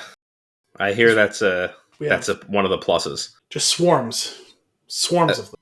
So one of them said, I think one of the inspectors, or I don't know who was saying that you could, like, they make this certain type of wood box that you could put up in the trees, and the bats will gravitate towards living in those instead. I really like the idea of them living in this pavilion. It's got a very gothic sense about it as it is. Earlier today, I was going out to pick up dinner, and I had Elio in the car, and every once in a while he goes, "New house," and I was like, okay, and I'll drive by the new house, and we were driving past it, and I was like, son of a bitch, there's a bat flying around. How much of a problem is this going to be? Anyway, I think with that, it is time for our flick of the week. Avatar: The Way of Water, released in 2022, rated PG-13, with a 3-hour and 12-minute runtime. Your IMDb synopsis. Jake Sully lives with his newfound family formed on the extrasolar moon Pandora. Once a familiar threat returns to finish what was previously started, Jake must work with Neytiri and the army of the Na'vi race to protect their home. I would argue, I don't know how much he's working with Neytiri specifically, because she's absent for substantial swaths of this movie. Large, sweeping swaths. Let's just kick it off. Toot-length review. Hit me. Anthony, blue and green people look like blue and green people. 8.5 out of 10. Fair enough. Cameron continues Avatar's legacy of lackluster story and motivations, excusable by his trademark immersive spectacle. 7 out of 10. Okay. Nothing. It's a movie. The only way I feel like you would describe another movie as being like this, not like there's no way to describe this in like as some other movie. It's an Avatar movie. It's wild. It sets the standard. It's graphically unbelievable. I came back to that same review because watching it again this week, because it took me like 3 separate viewings to watch it. Just mostly schedule related. It is groundbreaking. It's incredible. I don't know how he keeps getting away with this, or rather how he keeps accomplishing this. Mm-hmm. It's unbelievable. I do wonder, like, not to take anything away from the accomplishment, but like, is anybody else trying to do this? This is a long time coming, right? Like, there's a lot of work. It's many, many, many years of technological development that goes into specifically making the movie, because like we need to define and develop the tools for making the movie. Like it is an undertaking that I'm not quite sure other people are interested in. So I think there are a lot of other places that would like to accomplish this. Mm-hmm. I think that there is a lot of proof that they're not willing to do the work to accomplish it. Mm-hmm. There was some stories, I think it was last year. I kind of skimmed through some of them. There was some really deep reporting. It's not to take away from that. It's just I didn't need every nitty gritty detail about it. Mm-hmm. It also means that I won't be able to tell a compelling synopsis of it here. But there's been some poking around, not by serious Washington Post or New York Times reporters, but just people who are curious of what these budgets are so big on some of these movies. It's mainly aimed at the superhero movies, because outside of Star Wars and Avatar, those are the greatest purveyors of VFX, right? Mm-hmm. All of you're devoting 50% of your runtime to movies that, or to sequences that are like entirely or majority CGI. Mm-hmm. Why does it look like shit half the time? Mm-hmm. And the best short answer is, a lot of times they're half-assing it. They're making unrealistic asks of the studios that are responsible for the actual VFX. Right. They're trying to change things on the fly at the last minute. They're not devoting the amount of time needed to actually let these things cook and gestate and look good. Yeah. He took 12 years to make the first one and 13 years to make the second one. Yeah. So he is putting in the time. So I do think other movies would I think Marvel would like their stuff to look this good. Mm-hmm. But they very obviously don't have the desire to put in the work required to do it. Yeah. Yeah, that's fair. It really is crazy. Like, there are things, I mean, like you said, the blue and green people look like blue and green people. Like, yeah, yes, like that is great. Like, it is, because of how absurd it is, you're not seeing something real when you sit down to watch it. I think what happens, though, is over the course of 25 minutes, you believe the lie. The seams completely disappear. Yeah. And in a way that an animated movie can't do it. No. Right? An animated movie can be like captivating, and you can be completely engaged in the story. Like a Toy Story, for example, is probably the closest thing that I can think of. Like, where it's like it's so rich in storytelling and and its art style that like you're completely captivated by it, but you're not immersed in it the way that you are with something like this, where it has blended into your reality when you're watching it. Like, it's just like there's this seamlessness between a human person that's on the screen and one of these avatars, and it looks like it makes sense. And that's insane. Like, that's probably the truest test, right? Is when they're on screen, not just with each other, but with actual real life people, and it doesn't feel out of place. Yeah. Yeah. It's kind of wild. I feel like video games try so hard to make like realistic artwork and cutscenes and things like that, but they never quite stick the landing. They've done some pretty good stuff over the years, obviously, but like eyes, facial expression, hair, water, like hair. That was a big deciding to go like, we're gonna spend a lot of time in the water. Like, yeah, that I imagine that I don't know, a quarter to 50% of the budget went into just the water. Yeah, I mean, if you watch any of the behind the scenes of some of these, like there's scenes of Kate Winslet with all sorts of motion capture stuff all over herself, and she's underwater shooting for minutes at a time, and it's like, yeah, she's won an Oscar, right? She's an Oscar-winning actress, yeah. Who is playing a bit role ultimately, just like the size of the ensemble. Yeah, important character, but like they have to feed a lot of mouths to steal a sports phraseology there, like they are committed to telling the story of like 12 different characters. And sure, in 3 and plus hours, like you can try to do that, but there are entire sequences, and some of them are the best sequences in the movie. There are entire sequences of like 10 minutes where there's not a word spoken. Yeah. And it doesn't it doesn't feel like you're just sitting there watching. It feels like it's over in 2 seconds almost. It's so immersive. Like that's a word that gets tossed around a lot. Erroneously, this is like kind of like the definition of what people are trying to convey, but they're usually being hyperbolic. This movie does lives something up to it. And it's very much like I've mentioned to you, and we've talked about on the show and like numerous other times. But like the Flight of Passage ride in Universal, for example, like it takes all of this stuff like to that extra level of like it actually puts you inside of the world because of the way they shape the screen and put you on this thing, and it's just like. That's the only thing that you could do to make this even more realistic is to let me watch that movie in that weird little seat in Universal. It's funny.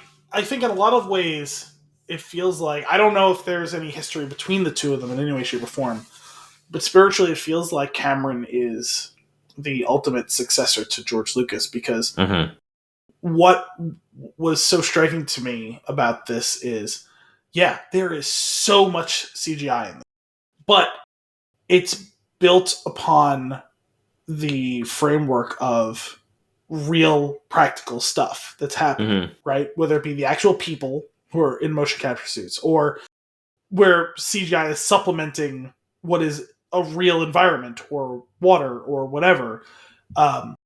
And those are the things that we praise from the best of the Star Wars movies is the blending of those two things. He's taken a different, more holistic approach here, a more technical approach. Like the turnaround on Star Wars movies it takes a few years, nothing compared to what these movies have taken to make. And one of the things we talked about it, you just mentioned it 2 seconds ago, and I echoed it, and I want to even delve slightly deeper on it. A couple of weeks ago, I haven't seen this movie since we saw it in theaters, and I had fun with it. I think we both did. We did it for the show. I caught the last 20 or so minutes of Aquaman on television. It was just on when I turned on the TV, and I was like, oh, it's the whole big dumb fight scene. I was like, there's crab people, and I think John Rhys Davies was the king of the crabs, right? I was right, and so it was. And watching the people underwater, I had forgotten, but immediately remembered how hilarious the physics of their hair underwater is. Like it felt like intentionally bad. Or maybe I was just wishing that for them because it's so bad. And I kind of got a laugh about it. And here you have what is very obviously not a real person because they are blue and they're 50% larger than a person should be. Right. But because they're shot and the CGI is iterated and iterated and iterated over a real person who is underneath there, wearing a real wig. I guess it's fake hair, but it's physically there. Yeah, and the attention to detail of that, and watching their hair move in the water as they swim around and do whatever, and it's like when you see something like that, you're like, why would you ever do it any other way? Mm-hmm. I feel like the highest praise you can give it is like, did you notice the hair in the movie? No. I did, but it's only because I watched Aquaman 2 weeks ago. If I hadn't, I wouldn't. No, I know.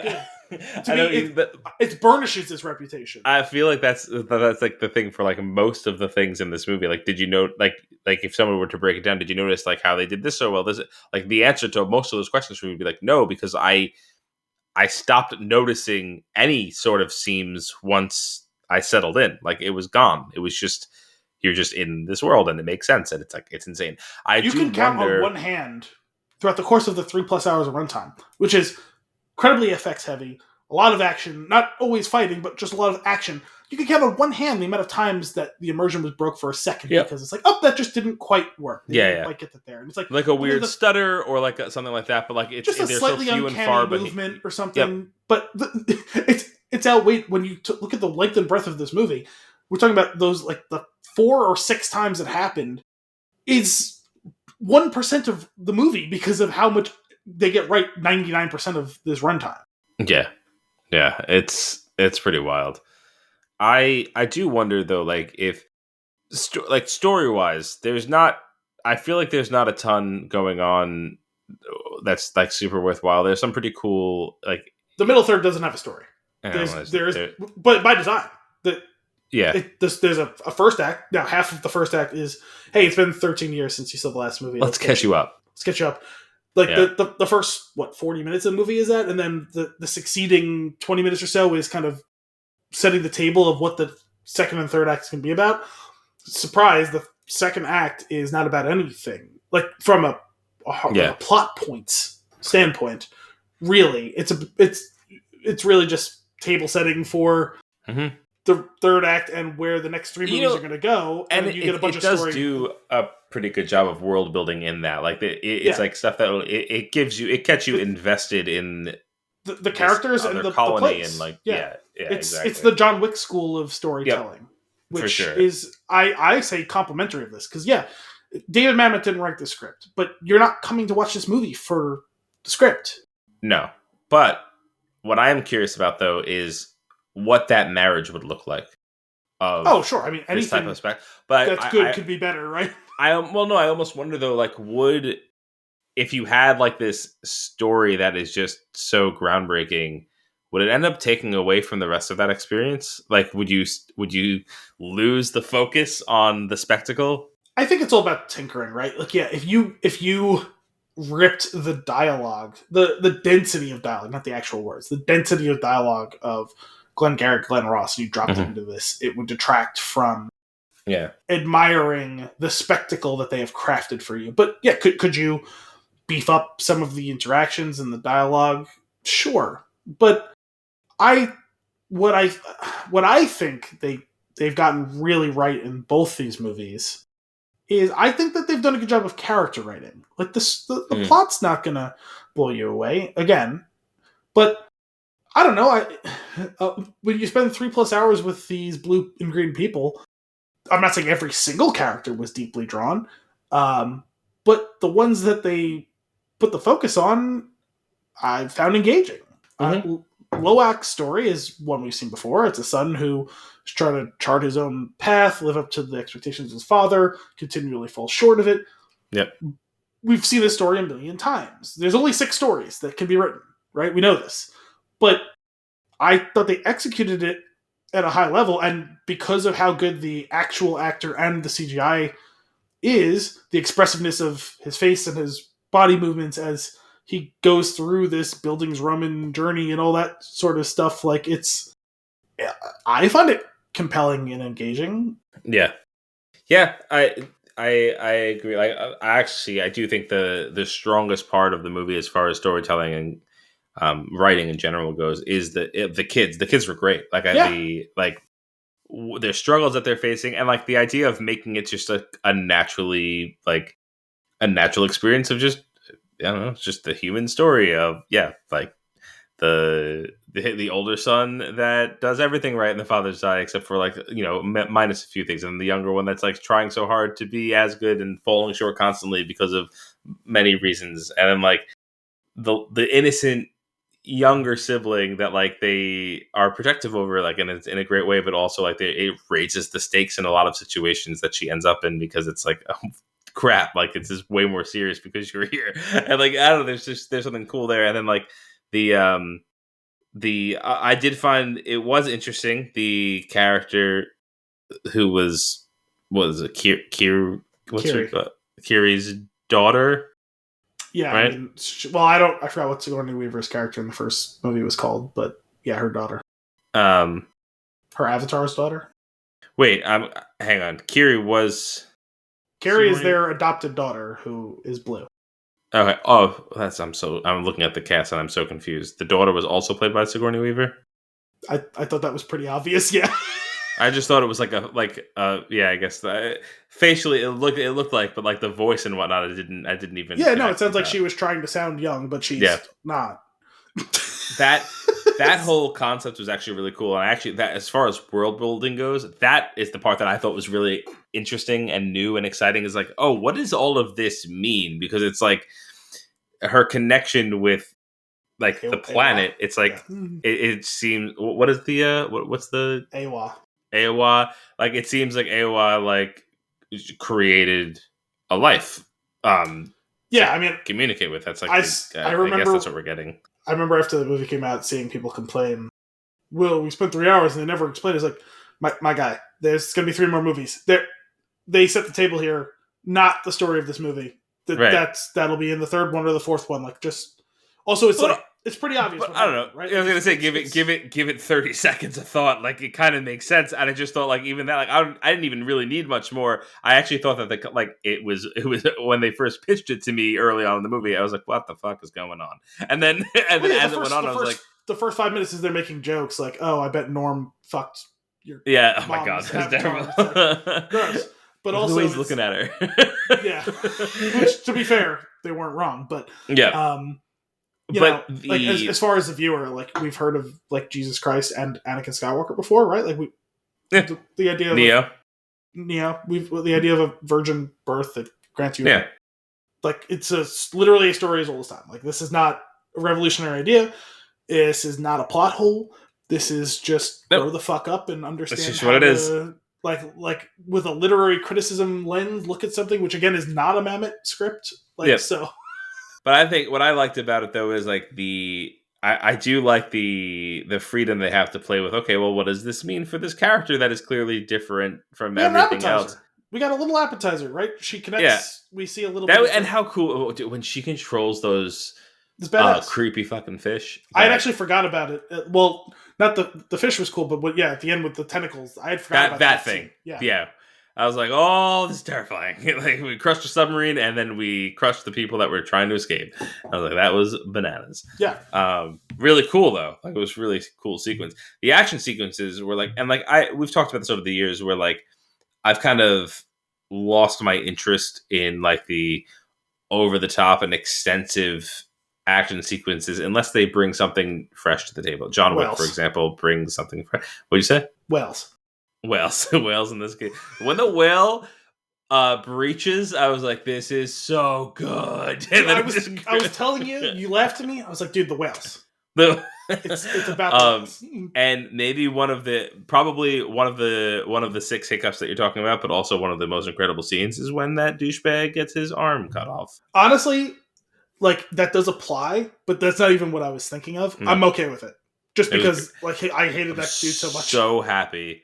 I also loved the torment of the scientist. Like, knowing how, like, he knows how bad what they're doing is, but he's just so driven by his research. Actually wish they had given us a little bit more of that character, because I thought he was an interesting, like, because the first time I watched it, I don't think I fully appreciated. Watching it again this time, I got a little bit more sense for it, because I was like, okay, so he's talking about how, like, gross this is and keeps doing it. Like, I don't think it fully registered for me, like, the idea that he hates what he's doing, but if he doesn't do this, he has nothing. Mm-hmm. Like, what would even be, like, he would be homeless, I guess, like, it's a perversion and bastardization, but he's like almost got kind of professional Stockholm syndrome. Yeah, like, he's forced to do this thing that he hates doing.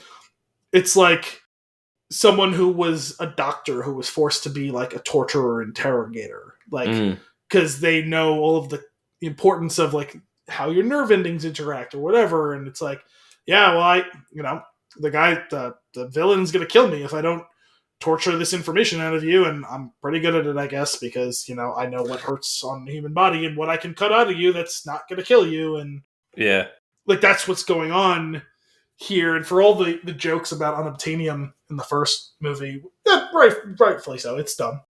I don't care, but I will grant you it's dumb. This is so much more insulting. Yeah, we're just going to kill these fucking whales in, like, the most brutal way possible so that we can only extract, like, 12 ounces of brain. Right. Fucked up. Really fucked up. It really is. I mean, I did love the way, like, the look on Spider's face as he's realizing the horror that they're doing, and then even Quaritch just kind of like, all this for that? like he doesn't care. Like, it doesn't, like, offend him. He's just like, you guys went through all of this for that. And as horrible as, I mean, that whole thing was devastating and actually had me really uncomfortable, like, the entire time they were doing it. But at the same time, it was because they created this incredible, again, a spectacle of, like, how, like, the tools that they built to do this thing and the actual like orchestration of capturing the like, I was like, this is wild. Like this whole concept, like fascinating, morbidly this fascinating. up is the fact, the fact that you thought this up is concerning. But to be fair, I mean, it's drawn from real life. Like, we saw Jaws, right? Remember they hit him with the harpoon that's got the barrels to slow him down. Like, it's a real thing that's been around for a long time. Like, the Japanese have been whaling for hundreds of years. I guess maybe they do it slightly less now, but not really. Those crab walking, the crab bots suit things. That's pretty cool.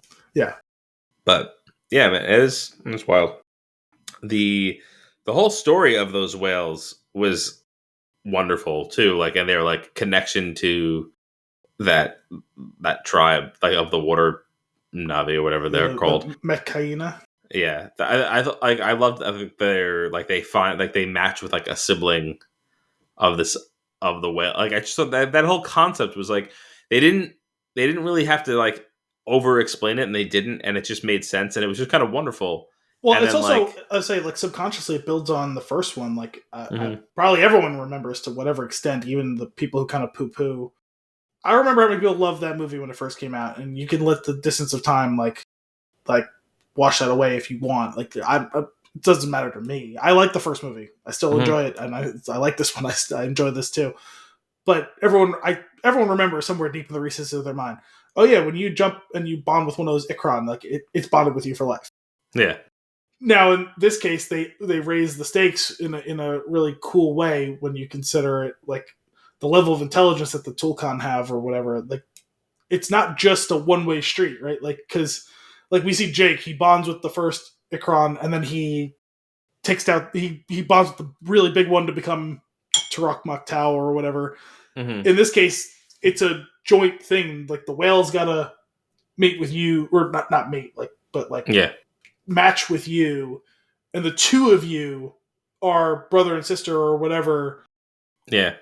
With just the one person and whale connection, and seeing how it's not just oh yeah I love it like a pet. Like they have complex conversations through sound and language and sign language all together. I mean, I'd forgotten from seeing it the first time, but that first one that they show them hunting was the one that was bonded with Ronal, the Kate Winslet character. Yeah. And, the whole conversation about how beautiful the calf is and how, she had been waiting to give birth for however long and how the whale is asking how her pregnancy is going. Yeah. And that level of connection is very real, and it doesn't make sense. Like I'm kind of laughing at myself. Like, and even that whole sequence where there's only a couple of scenes of actual like communication, it's mostly just the joy of a long absence being superseded by the happiest now of being rejoined. And I don't know why I kind of got like a kick out of like the little baby swimming, the little Meccaina baby swimming. Yeah, that was pretty great. I don't know. There's something about it that's so like heartwarming in a way that like doesn't make sense about this stupid movie. Yeah. It's why are you making me feel something right now? This is ridiculous. Yeah, it's green people in Wales. Like, yeah, I shouldn't feel, and yet I do somehow.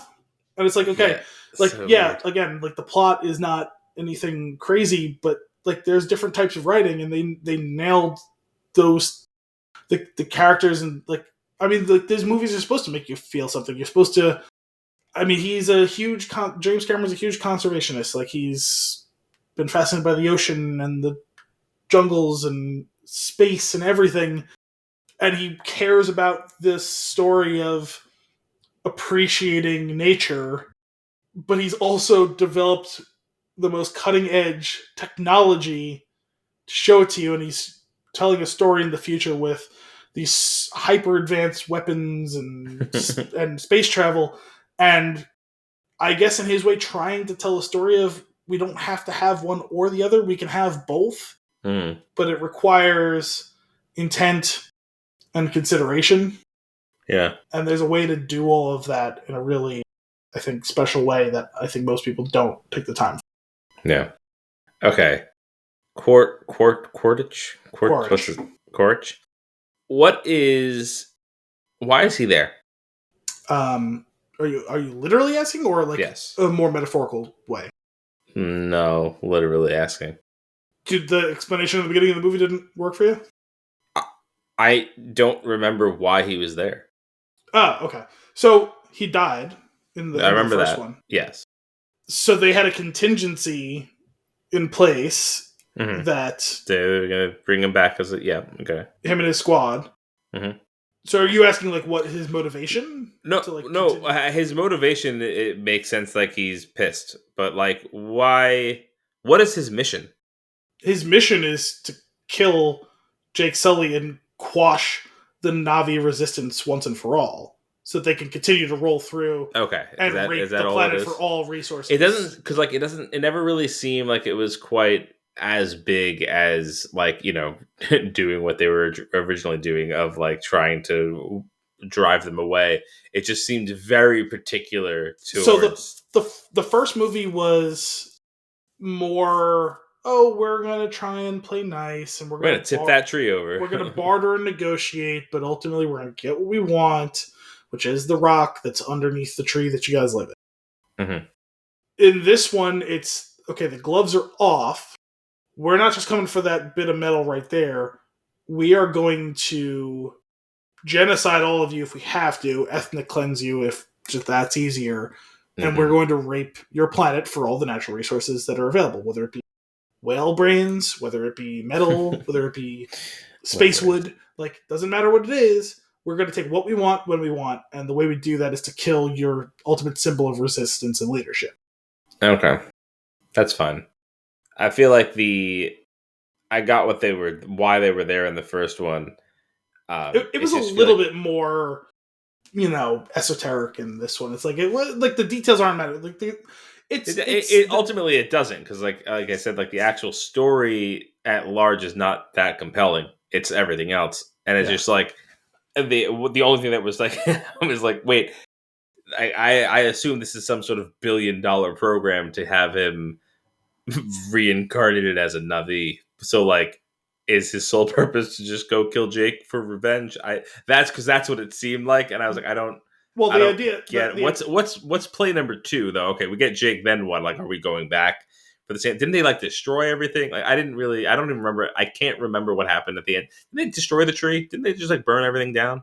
So what happened was, in the first one, they knocked down the tree that they lived in. And then at the end, they were trying to kill the tree that's, their god, essentially. And they don't succeed in doing that.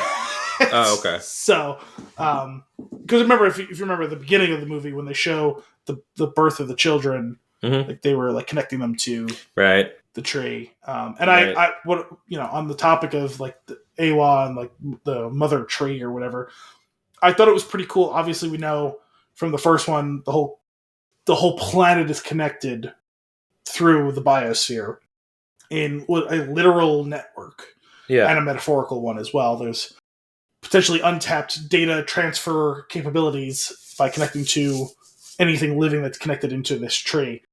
What I thought was pretty cool was, okay, so we have a group of them that no longer live in forests. They've lived on the sea for generations upon generations, enough that they've evolved. The physiology has evolved to live in the water. They have their own tree. It's the same tree. It's connected. It's under the water because, of course, it is. It's the same thing, and like Kiri can connect just as equally to that as she did to the one in the forest, which again continues to bolster the idea of like it's all one living organism. Right. I thought that was pretty cool though. Like it's not just the one centralized thing. Like every people have their connection point to what's ultimately the same whole, right? I don't know why that part of it was funny, the way that you phrased that, but yes. What part of it? You said the same hole. Oh. Hole with a W. Yeah, I know. Oh boy, it's getting late. I mean, honestly, not by our standards. No, that's fair. Those bastard kids that they Loak almost got eaten by a shark. Yeah, that was a gripping scene. That was intense. That whole sequence was intense, and I was here for it. That was really cool. Yeah, I mean, I was thinking about it, like, we've seen a lot of chase scenes, specifically, like, big creature chasing a person, and I was like, oh man, this is the most terrifying of them, because, like, in other ones, okay, maybe you climb up a tree, and the thing can't get to you for now, and you have a chance to catch your breath, and think about it, even though you don't come up with a good solution. Like, even in the first one, Jake gets chased by that giant, like, panther thing, through trees and all that. It was like, it's the same concept. But this is way worse. One of those annihilation dogs. Yeah, kind of. This was way worse, though, because he's underwater. And so, like, yeah, he found a good hiding spot, but if the shark wants to, it can wait until you drown. Yeah. And then it's just going to come get your corpse. Now we play the waiting game. I did appreciate that it was an opportunity to show off some Phantom Menace. Of course, there's always a bigger fish. Always. I heard Qui-Gon in that moment. Yeah, absolutely. Speaking of George Lucas. Yeah, right? And the connection between Loak and... actually, I tried to recommit all the names of all the things, but the one name I didn't actually ever get a good handle on was the name of the whale that he was connected. It was like Kion or something like that. Yeah. But I'm pretty sure that's still not correct. I think I have all the other names down, but that's the one that I was like, I never quite got down. I mean, that sequence at the end where he's like, nah, fuck this. I don't care about this, like, oath to never kill again. Like, trying to kill my brother, trying to kill his family, and also they keep killing us, and he was trying to steal my brain from me. Yep. Fuck all of this. He tried to steal my brain.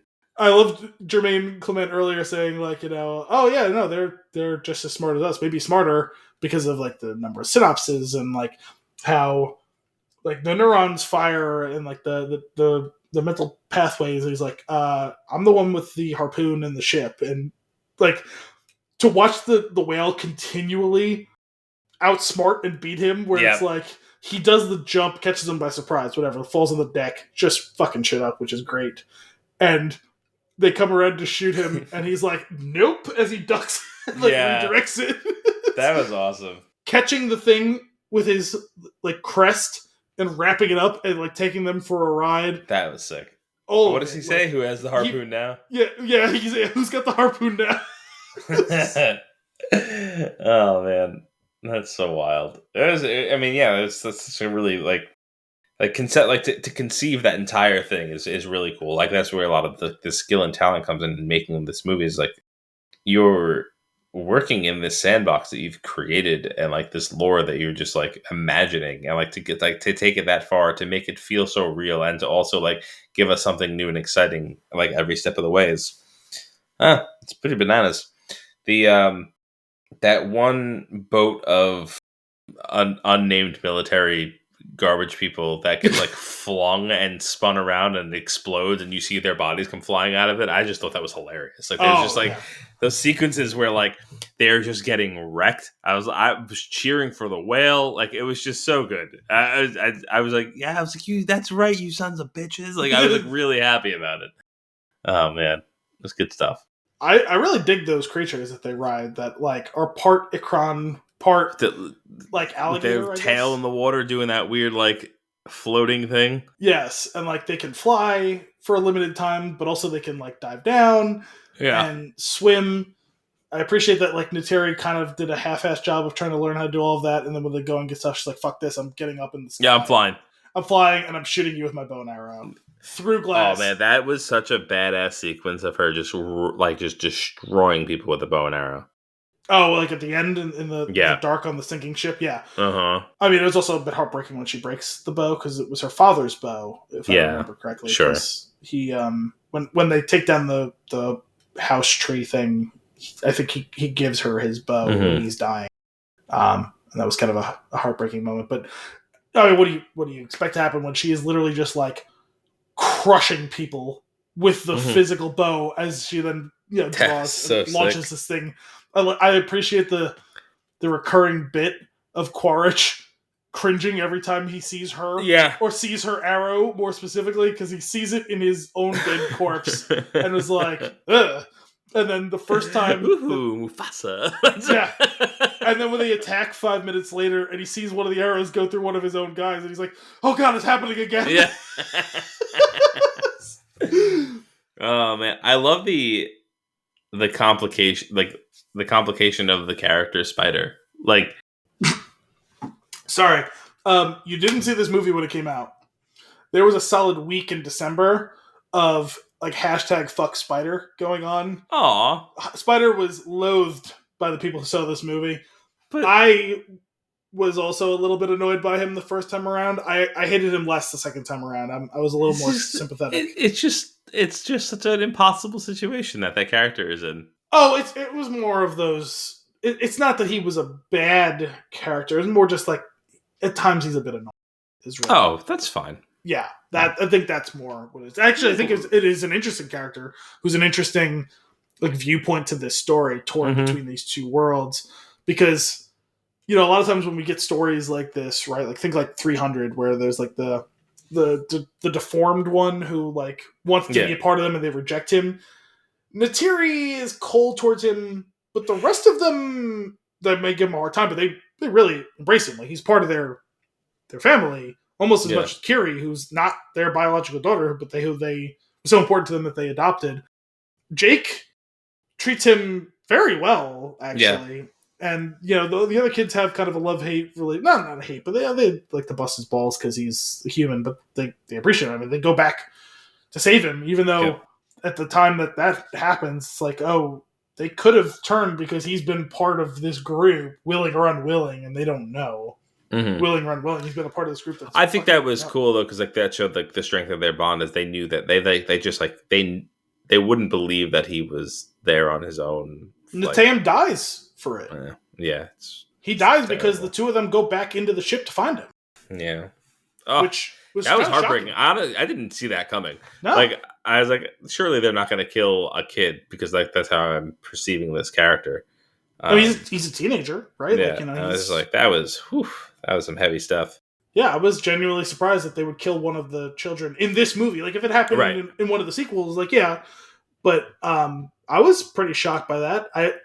It's poor one out for Natam. I felt bad for him. His brother got to basically become the star of this movie. He got to find love. He got to find a spiritual brother in a whale.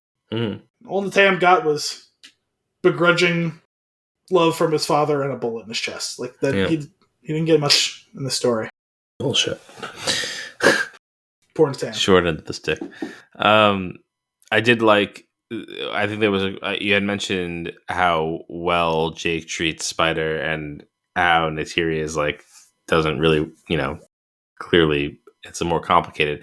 But I think what I really liked about it is the fear in Spider's eyes when he sees Neytiri like just slaughtering the enemy. Yeah, he's like, if she sees me, she's not going to recognize. She's just going to kill me too. Yeah, she's going to let me go. But of course, 5 minutes later, I think it was a gambit, ultimately.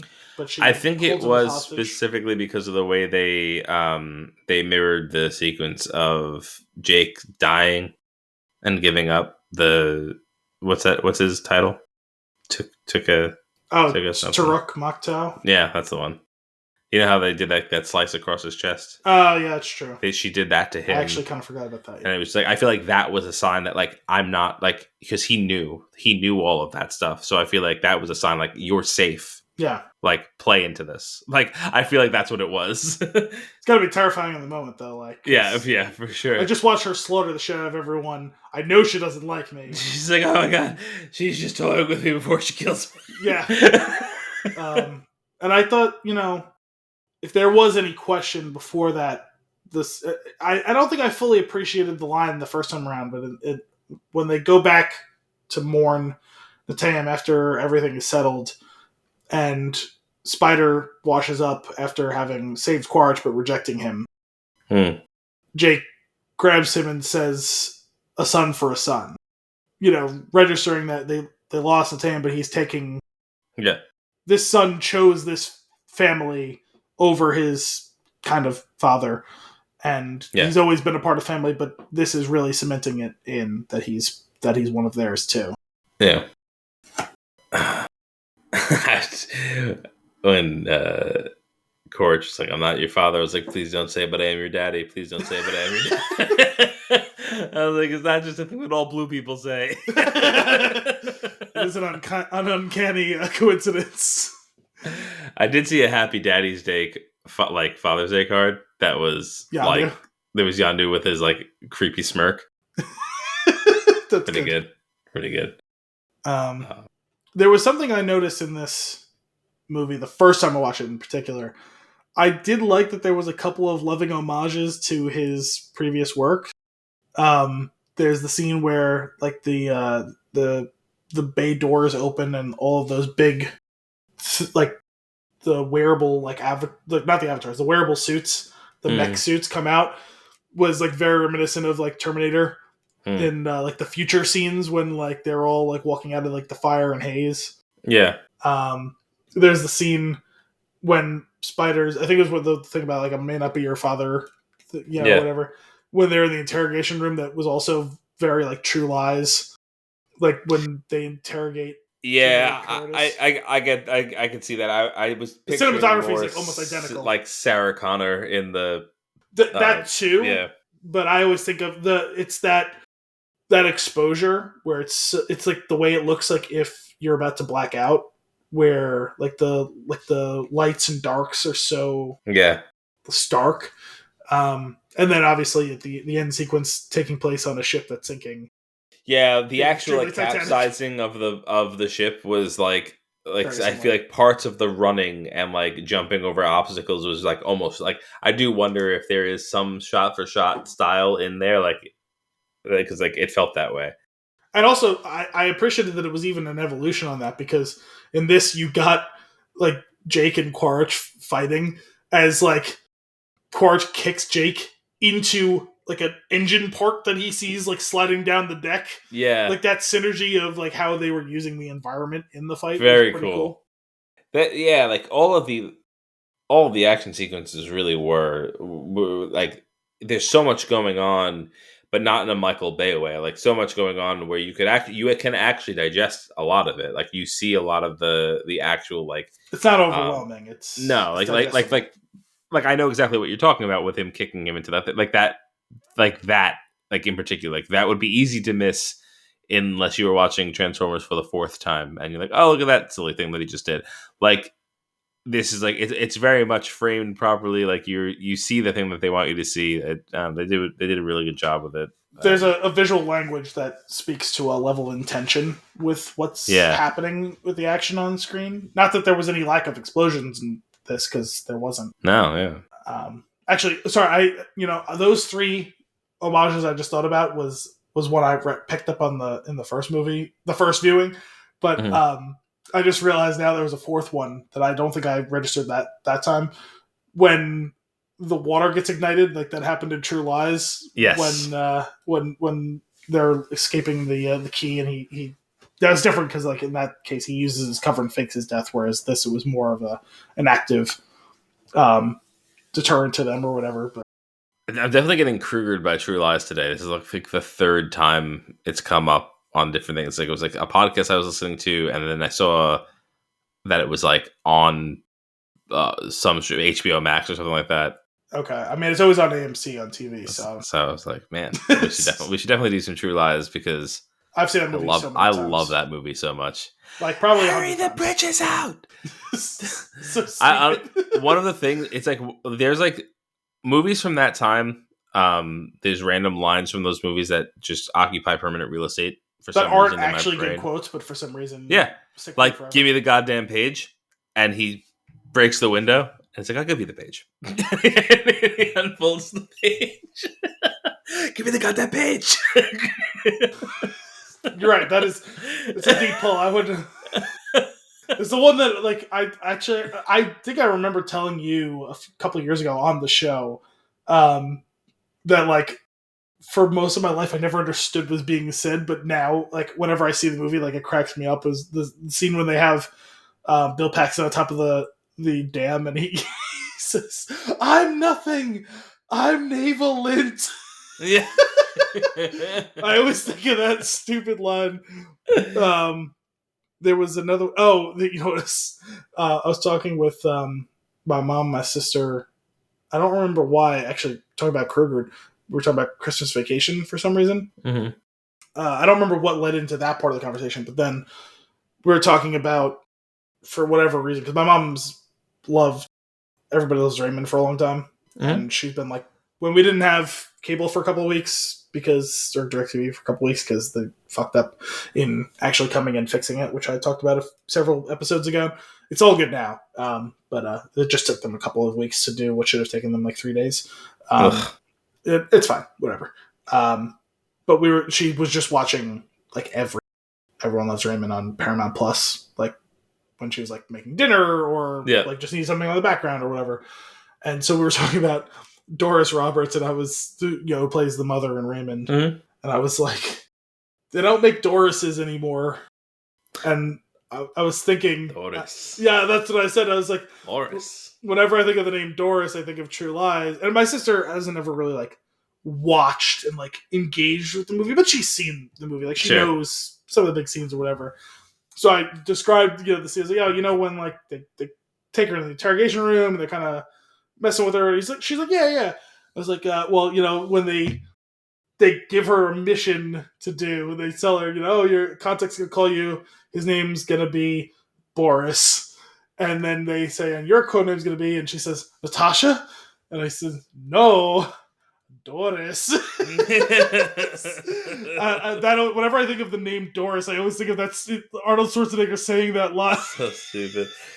Oh my god. I've definitely seen that movie way too many times because it's like I feel like shot for shot is pretty vivid in my memory. Mm-hmm.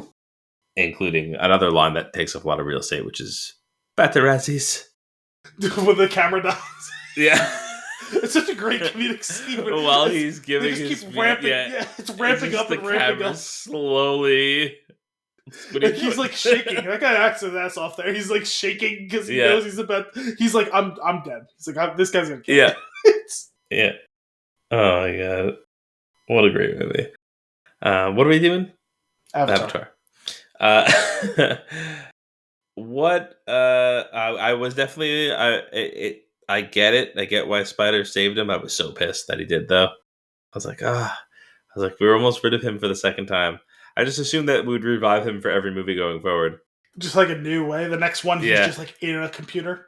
Right. And just like, and in each one, he learns about how he died previously and all of the previous times, and he just like starts to have like a mental breakdown. I am curious the way this is going. You have to imagine his story eventually ends with him joining their side, right?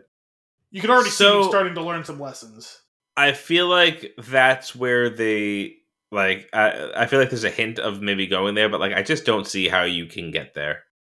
Well, I wonder if do we get substantial sections of the next movie where he's off on his own trying to come to terms, because he is a man between worlds, right? Like in a much more real way than Jake. Jake chose to make that change. He doesn't. He's a xenophobe, right? He hates the Na'vi in the first movie. He hates that he's one now, but he also sees the upsides of, I'm bigger, faster, stronger now too. Plus I can maybe kind of sort of blend in and become the more perfect killer. I think that after realizing that he's now got his ass kicked twice, even with like the better resources in this case, or the better plan, he's going to have a change of heart. It's either that or maybe this next movie, James Cameron's already laid the groundwork, hinting at what the next movie, not what it's about, but like what the central antagonist, or what an interesting situation. They've talked about the Ash people, who are, I guess, a tribe that's in a more volcanic area or something like that, and that they are antagonistic towards other Na'vi, I guess. Ultimately, this is just going to come down to a full-fledged war between the natives of the planet and the Sky People, right? Like, I feel like that's what the final movie of the series will be. I would assume so. I'm curious. I know several years ago, after the first movie came out, when they talked about that this wasn't just going to be a sequel, but sequels, I believe he hinted that he wanted to explore. I mean, you see in the night sky, there's a gas giant that this is orbiting around, but there's other moons too. He's talked about wanting to explore those as well. Mm. Now, I don't know if there's already life on those, satellites, but, that's one way this can go. But I wonder if they're not, because there's 3 more movies. If they don't want to reconcile Quaritch right off the bat, does he maybe join up with the Ash people, and that's the way he decides to go? Is no, we're going to come after you with your own type of people. Going after you, the human approach doesn't work. Let's try going after you with the Na'vi approach. I believe they've already said, I don't know about the whole rest of the casting, but I think Una Chaplin was like the leader of this group in the next movie. Like, they've already shot most of it. Like, she's done filming for this movie that's going to come out 3 years from now, or no, 2 years from now, 2.5 years from now. Right. Yeah.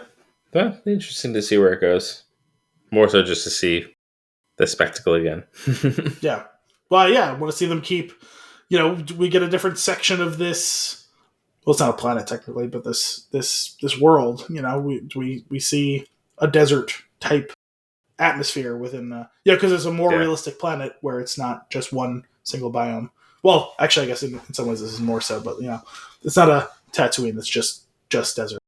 We have a more realistic planet that, it's got a lot of lush vegetation, but there's areas where it's not that. That's how planets. When we got to the water people, me and Kim were like, man, this would make a hell of a Disney resort. Like, on a beach, like if they like styled the rooms like that, like, oh, that'd be so cool. Oh, trying to like take it above and beyond like the Tahitian thing where like, you have like the pool underneath like your stilted house or whatever. In this case, it's like all like stretched like canvas and hammocks and shit like that. Sounds awesome. It'd be kind of cool. I did kind of dig that whole setup. It was a cool idea. This is perfect as they just walk into like a space. Yeah. In this like warren of tents and pavilions and whatever. How are you supposed to take off those handcuffs? How are those supposed to work? I don't know, but they're pretty cool technology where he like just like snaps it and it's like. Oh, okay, hang on. That's 1990s technology, yes, but I remember the thing that they made for girls' hair back then. No, it's a slap bracelet. Oh, okay. No, I know. It's just a permanent slap bracelet. Yeah. Yeah, I don't know. Is there a key? Maybe it's magnetic. It's got to be magnetic. Because they have those 2 little like the things. And then like by putting a charge through it, you can make it unravel it. Maybe a charge, or I was just wondering, maybe you have like a magnet key when you put like that strong magnetic force. If that like like those child safety locks they have for like cabinets where you put like the magnetized thing, and then the key is a magnet. When you swipe it over, it pulls it back, and then you can open the door. We have those more old school child safety locks in our cabinets where it's like a latch, and you push down, like you pull the door open and you push down the latch, and then you can open it the rest of the way. Those are fake. And Elio opens the door and he sees the latch and he goes, I push it. And he pushes it down. He opens the door and he goes, I did it. I'm like, you did.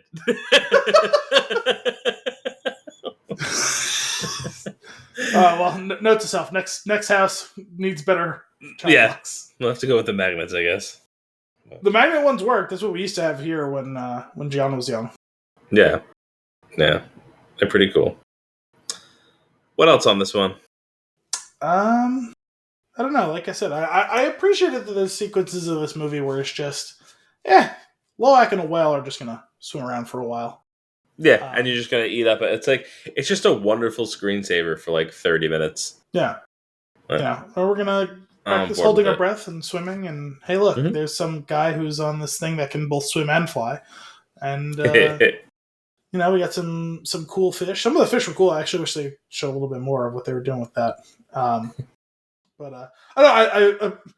I was a little weirded out by the idea that the way that you bond with one of the whales is not you just stick your hair to its like ear or whatever. It's you got to swim inside of it. You got to stick your tail into its uvula.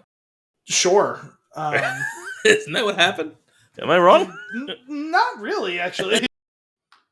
I thought it was kind of cool that it wasn't just like in the way that it was with the Ikran or the other. I don't remember actually what the name of the sea-bound one of them that they were using in the fight or whatever. But it wasn't just that they were using it to like communicate their intention to like, hey, fly this way or dive down. There was actually their ability to like pass complex thoughts and memories. That was a pretty cool evolution of that as well, I thought. Yeah. So just like the new introduction of like mechanics and stuff like that, of like just increasing the depth of the lore is pretty awesome. Yeah. There was something else that I was just thinking about a minute or two ago, and I don't remember what it, just as far as, again, it's all like within the confines of like this world and how it all goes. And I don't know, I was thinking about something a minute or two ago, and I don't remember what it was now. Do you have anything else? I'll see if I can kind of dig it out. Not really. I'm like obviously interested in seeing the next one. I was a little worried that I was gonna be. I feel like I missed out by not seeing this movie in theaters, but the way that this downstairs room is set up, like it's just such an ideal movie experience that like I don't think I missed out at all. So that's kind of wonderful. I liked seeing it both ways. It was cool seeing it on the big screen, but like I watched it on my TV, and my TV is pretty good, and it was still great to watch it that way too. Yeah. Also, I'll try to get the next one in theaters. Really, I don't know. I am curious, like the leaps, right? Like when the first one came out, it was like this technical marvel. It was an achievement in a lot of things, including 3D photography. So like that was like, it was shot in 3D. It looked incredible. It was worth seeing in 3D. It was wild. New technology developed for the movie. In this one, it just so clearly is like the best special effects that there are, and that's amazing. What's interesting is that the next ones aren't that far away, so the sharpness and changes aren't going to be like that drastic of a step forward. I feel like for the next movie. I don't know. I doubted him coming into this one, and I was wrong. I'm not going to doubt him. Well, I do want to just by virtue of time, right? Like it's no, I understand. I'm totally with you. I just refuse to do it. I'm just curious, like if it is going to lean more into storytelling, since they have like the tech kind of sorted out as far as this one was. I mean, granted, they could just be sharpening it in different ways, and maybe it will blow us away. Who knows? We'll see. It could be. I'm also interested to see. I mean, he's already intimated, the baton's been passed. This isn't Jake Sully's story anymore. It's the story of his kids. I mean, Jake and the Terry will still be there. But it's not his story anymore. It's which the story of my family. I'm okay with, because what's his name? Sam Worthington. He's kind of a snooze fest for me. I don't I don't like him. He's very boring. I think that's a bit harsh, but very boring in the roles that I've seen him in. I don't know. I mean, I think this is his role. Like, this is his defining role. Boring guy. No, I'm an Avatar, but boring Avatar. I don't know. I liked him in the first one. They didn't ask him to do much in this one. But I don't know. I mean, I actually kind of liked him in going back to the beginning of our show. I liked him. It was a small role in Hacksaw Ridge. I thought he did a good job in that. I don't even remember.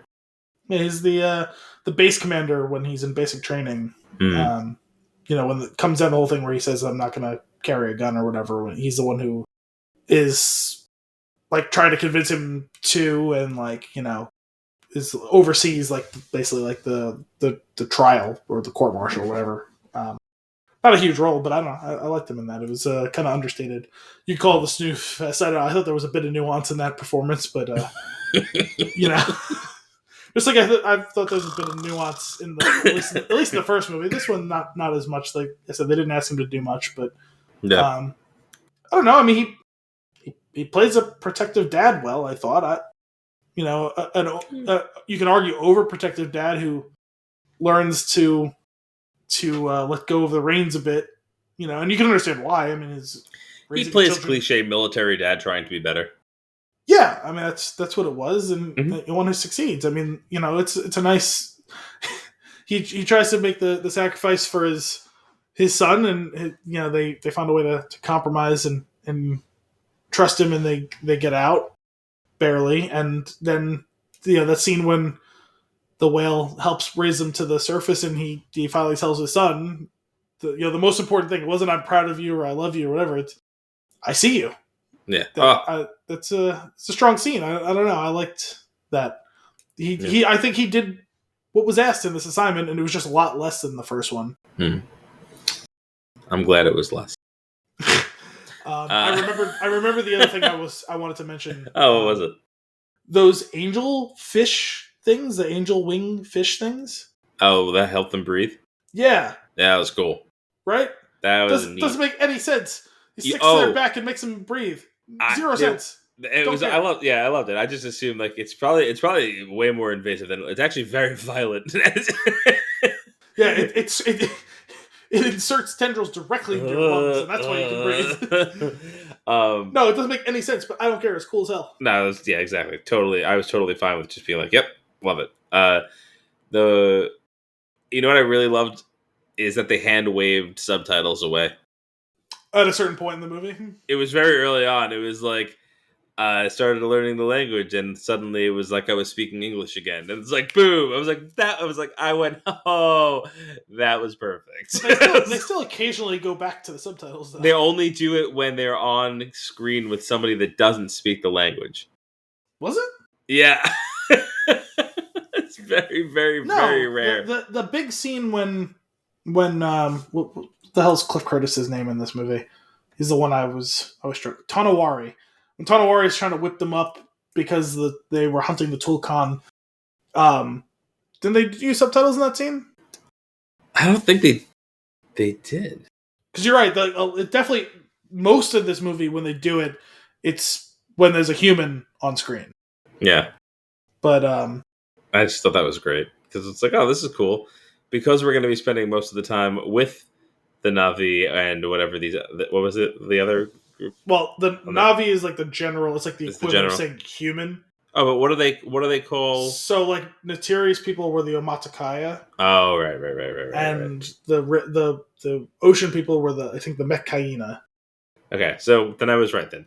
Since we're going to spend most of the time with the Na'vi, that it was like, we're not going to... This is not Life is Beautiful. This is like, we want you to look at the screen, not the subtitles. That was exactly why they did it. It's 100% why. Oh, yeah, I don't object at all. I just thought it was really funny. I was like, you can try to skirt around this all you want. You just blatantly explained away the subtitles, and I love it.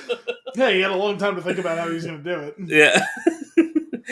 That was pretty good. Let's just have Jake make a joke in narration, and we just won't do it anymore. If you plug yourself into this tree, you can hear every language. Just like if you plug yourself into this fish, you can breathe. Oh my god. Ridiculous. Alright, do you have any closing thoughts on this one? No, this is good. I think we gave this its proper due. I think this has been some of the best actual movie talk we've had in a while. I agree. It was an entertaining watch for sure. You know what? So you know it's good? It was 3 hours and 15 minutes. I didn't have to pause it to pee once. I mean, that's how it was in the theater. Yeah. I had to break it up this time because, I started watching it late Saturday night. I watched a little bit of it late Monday night, watched the rest of it, and was up too late last night. So it was just because, it's 3 hours 15, and I had to split up into basically 3 1-hour watches. Because I didn't have 3 unencumbered hours to watch it. Well, that was one thing that struck me during it. I was like, man, I was like, I would really love to rewatch this movie at various times. Definitely want to see these scenes again. I was like, but it's a heavy investment to rewatch it, so it would have to be in. Well, I think it's easier to rewatch that way. I wouldn't have wanted to watch this the first time this way, but I already got to see it all in one shot once, so I was okay with rewatching it this way. I don't feel like it suffered on rewatch. I still really liked it. No. I think the other thing is, it sounded like you were a bit hesitant going into this one, like you weren't hot on it, and you enjoyed it, right? Yeah, I did. Mission accomplished, right? Yeah, they did it. I mean, I feel like I was expecting a 7, and I got a 7, and I'm happy with that. That's fine. I'm totally fine. But definitely worth watching. All right. Well, that's all for this week's episode of Flix and a Six. We hope you enjoyed it. As always, if you have a movie for us to review or nuggets for us to discuss, you can send those requests to flixandasix@thespintune.com. Tune in next week for more movie and beer goodness. Until then, I'm Anthony Costanzo. And I just cracked my neck. Thanks for coming out.